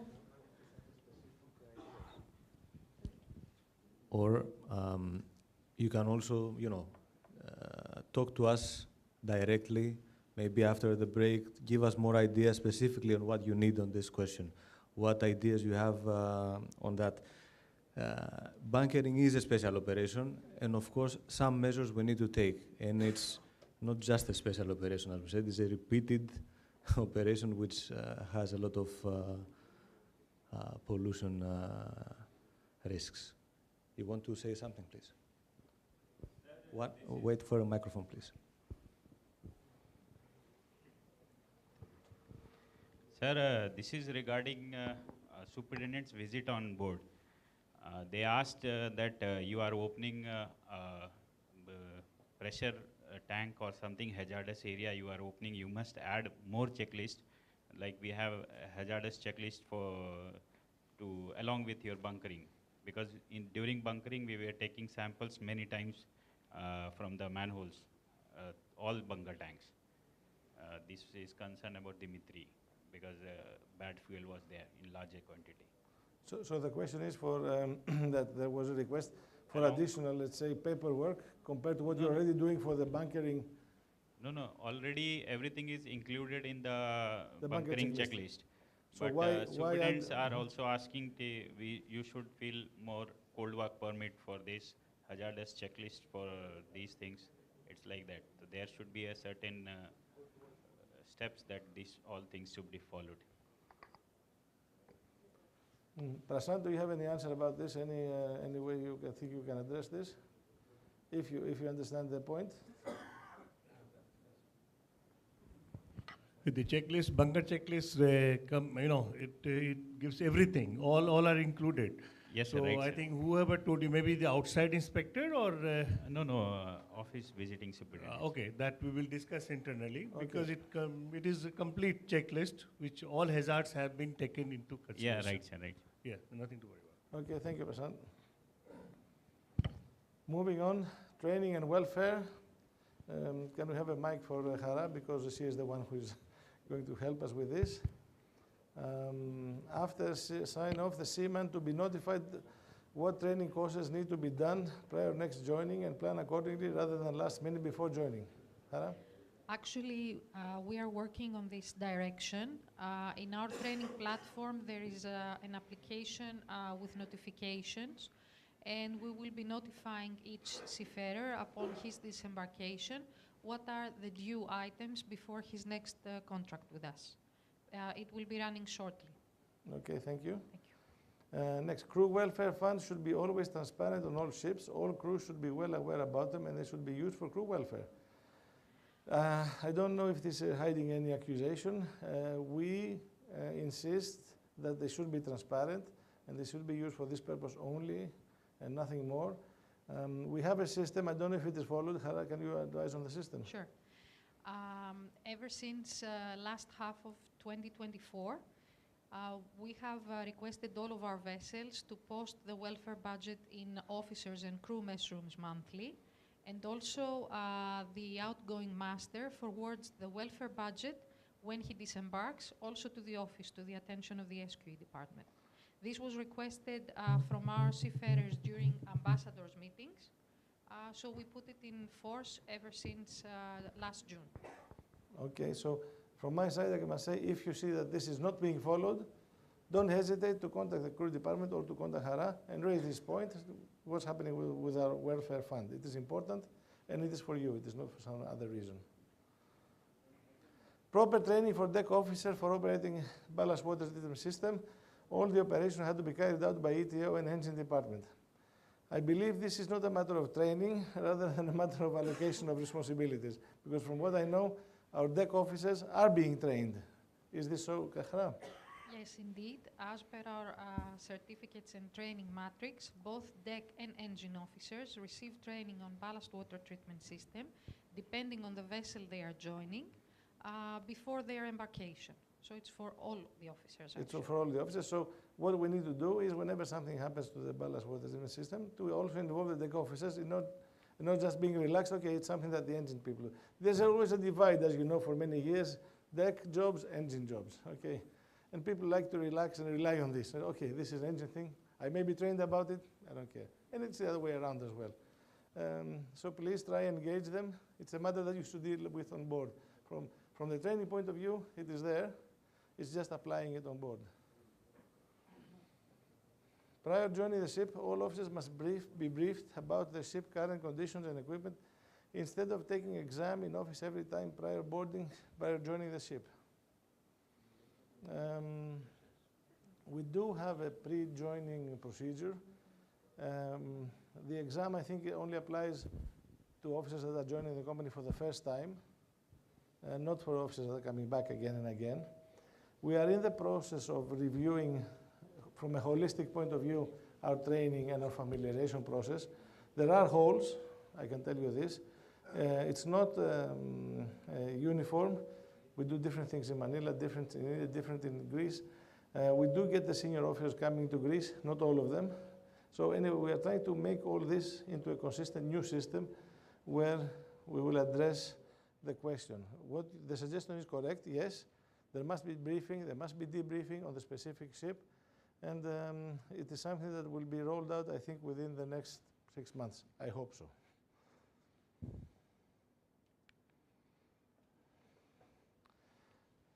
Few questions from, let's say, an IT perspective.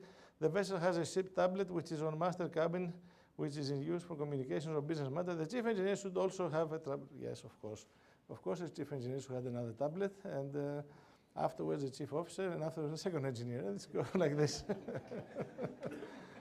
Anyway, I will discuss with our IT manager and with our IT team, and I will see what we can do. Yes? Mike? I think it's necessary, if the budget allows, to supply more tablets, at least to the chief engineer on board, because this is something that will be necessary very soon, not only for the siren inspections, where we have the matrix where people undergoing the inspection can easily match the KPI of the siren with the relevant part of our SMS, so it will be easier for them to answer the question when it comes to procedures and this and stuff, but also because we hopefully have a new application for our SMS by the end of 2025, where the SMS will be available on tablets. Not so easy to use from the phones, but with a better presentation through a tablet. So we will discuss with IT department on how we can increase the number of tablets on board. And just to pick up from there, this is an application that will hopefully not only make the SMS available in a digital form to everybody, but also make it more easy to use because it will have links with the rank and with the questions of Cyrus, so you can actually navigate it much more easily. Please, we have a question. And that tablet is nowadays, no sir, the ships, what we took on, sir, 5 new ships. Can you repeat, please? The 5 new ships, the ME engine ships, there some systems are provided with RMS, sir, like remote monitoring system. If you have any troubles in the machineries, so main engine, bullet water system, so they are, we need the tablets for that remote monitoring system, sir. So you mean the 5 new building the ships, the Suezmaxes? Yes, they are all, all the systems are provided with RMS, remote monitoring system. So Okay. for that troubleshooting purpose, we need this particular tablet. Okay, he's good. Yes.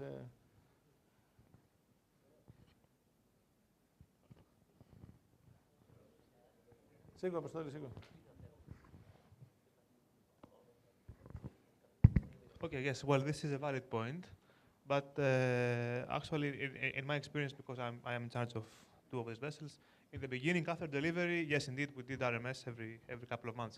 Now, for the past year, maybe because all the problems have mostly been solved, there's not so much need for RMS, actually. We did it with the ballast treatment systems, if you recall, in the beginning quite often, and also with the navigational equipment, but nowadays, it's not so big an issue. Generally, this can be handled also by the master's tablet. So from an... That okay, is anyway. the problem. It's, like you said, the master's tablet. Okay. Not the ship's tablet. Master's tablet is a name that that IT has chosen for this. I don't know. I didn't choose this name. I don't know what the master does with his tablet. I don't know who named it as a master tablet. Actually, when they provided, they told it's for ship only, but should be controlled by master. So whenever need, chief engineer can take this. Yes, you can keep the tablet on the bridge or anyway. Yes. Anyway, the point is well taken. Well taken. The tablet is for the ship's use, not only for the master's use. But yes. Yeah, just for cyber security, it's controlled by master. But whenever need for the operation and the remote monitoring system, anybody can use it, I think. You said also the key word, cyber security. Yeah. Okay, thank you. Please clarify how the crew will be allowed to use sat phone, the frequency of use and duration to contact family in case of Starlink failure or unavailability. Thankfully, I understand Starlink failure is not so much of a possibility. The good Mr. Elon Musk has provided a very good system. Unavailability is more common. I had a word, and they will come up with a proposal from our IT department, maybe 1 hour per day per person, something like this. But they will get back to you with a proposal. It's a good thing you had to raise. It is a lack in our policy. So we will fill it. We will fill this gap with this kind of an improvement. Every crew should have individual login credentials for logging into the house instead of just 8 credentials. I understand these 8 now are not 8 crew members. They're actually positions. The bridge, the ECR, CCR, something like this. The system, let's say the server and the computers on board, they are allocated in this place. I don't know, and I don't think it is valid for Dan House to have individual per person. I will have to look into it.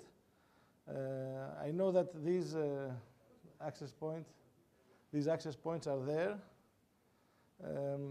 because they also provide continuity. When somebody changes, they use the same credential goes on and continues using the same system after the change of person. But I will look into it.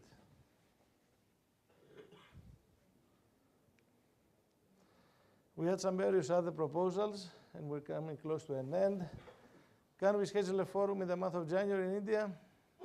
Why not? Is January better? Okay. January it is. 1st of January, yeah? The company encourages promotion for all crew to various ranks, leading them to become master chief engineer. Why does our company not have plans to absorb master engineer for short job? Well, maybe Prashant or Captain Mirza or Delson can answer this.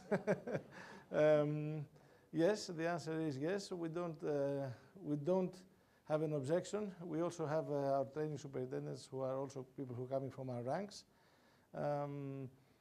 One question, of course, which is not easy for people that are employed in, because our head office is in Greece, it's not always easy to get people there, and especially to get the families there. As Prashant knows, how many years we've been trying now? 2 years. 2 years now we've been trying to get his family to Greece. So it is a challenge, but it's not something that is outside of our sight. We have done it already in the past. We have done it with our Indian officers. We have done it with the Ukrainian officers as well. We have a few in the office. It is something that, it is there. And if you believe that you are the right person for the job and you want to discuss something, please feel free, raise it with Yannis Prokopiou or with Panagiotis or with the crew department in general, and this will be conveyed to us. A difficult one, accommodation and living conditions of Sandora and Merapi need to be improved during next dry docking. What another surprise. You are right, they need to be improved. I don't know if we have done something recently, but yes, we take the point, they need to be improved. These are older ships built in a Chinese yard with a different budget, different standards from the other ships of our fleet. I've taken in the point, and we will discuss it.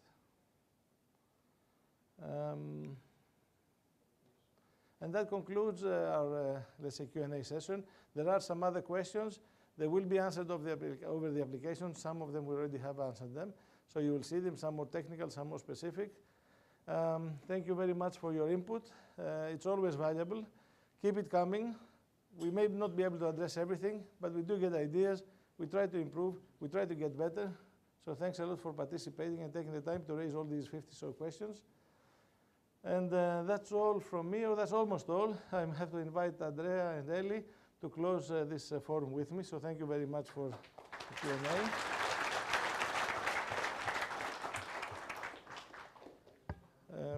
Andrea, Eli, can you please take over? I'm a bit tired now. Έχεις και αυτό, Andrea.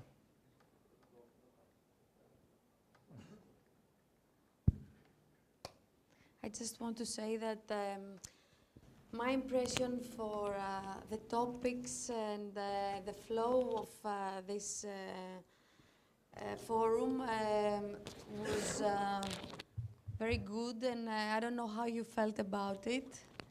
And Andrea, what do you think? I think it was a very nice 2 days, to be honest. One of the best that we had in the recent years. And there were various topics that you had your feedback in, which actually make the point. So they distinguish also some subjects on that. I must say that the pencil presentation is one of my favorites, because it shows from how little stuff you can do much more bigger stuff. And this goes for each and every one of us. Okay, you, us, all together, we combine and we have a good teamwork and a good result. I suppose you agree. I don't agree. No, I don't think they even remember it so far. But about what you said before, I sensed that all of you wanted to participate, and it was so much better in presentation that allowed you to do so. Like, for example, when Charles was doing the collision workshop, and that gave us the idea that we should maybe modify a little bit our presentations to include more time for you to be part of them. it is true, this is your forum. From my side, I would like to say that I think all the presentations were very good. The presenters, many of them whom are new, first time taking to the floor, and I wish to thank them for their preparation. They did a good job. They did their best, so a round of applause for all our presenters. Apostolos, Giorgos, Leni, Yannis, Maria. These are all the new guys. Plutachos is a little bit more experienced. He's still young. So thank you very much for taking the time. Thank you, Captain John, for flying in and doing us a favor. Always one of our favorites. Prasant, Delson, you know, what can I say? Thank you very much. You helped us with everything. Delson and his wife Arina has been a great help. We thank you very, very much. I would not go into any other of the, you know, all the presentations were very good. I'm very happy. Personally, it's been 6 years since the last time I came to India. And this time, I must say, I felt a deeper connection with you. I thank you for it throughout these 2 days and yesterday night as well. For me, it was great. It was very satisfying. I hope you shared also the same feelings. And I hope we can do it again and again. So that's from me. I'm signing off. And we thank you, of course, for making this happen. So can we finish maybe with some inspiring words, let's say, something that we kept all over the 2 days. I think this is one of them, right? So this affects each and every one at many different times of the year. So we have ups and downs, days here, hours here, on board and ashore. Okay.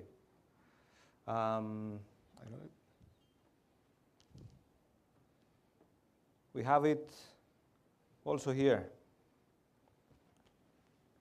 This is another word. This is also another important word, I think, for me personally as well, but maybe for you as well. I mean, it's really important that we respect the others, despite of their rank, despite of their position and the tasks. Respect, you know, how you wake up in a different mood. They might say something, how you respond to their failure or to whatever they say to you.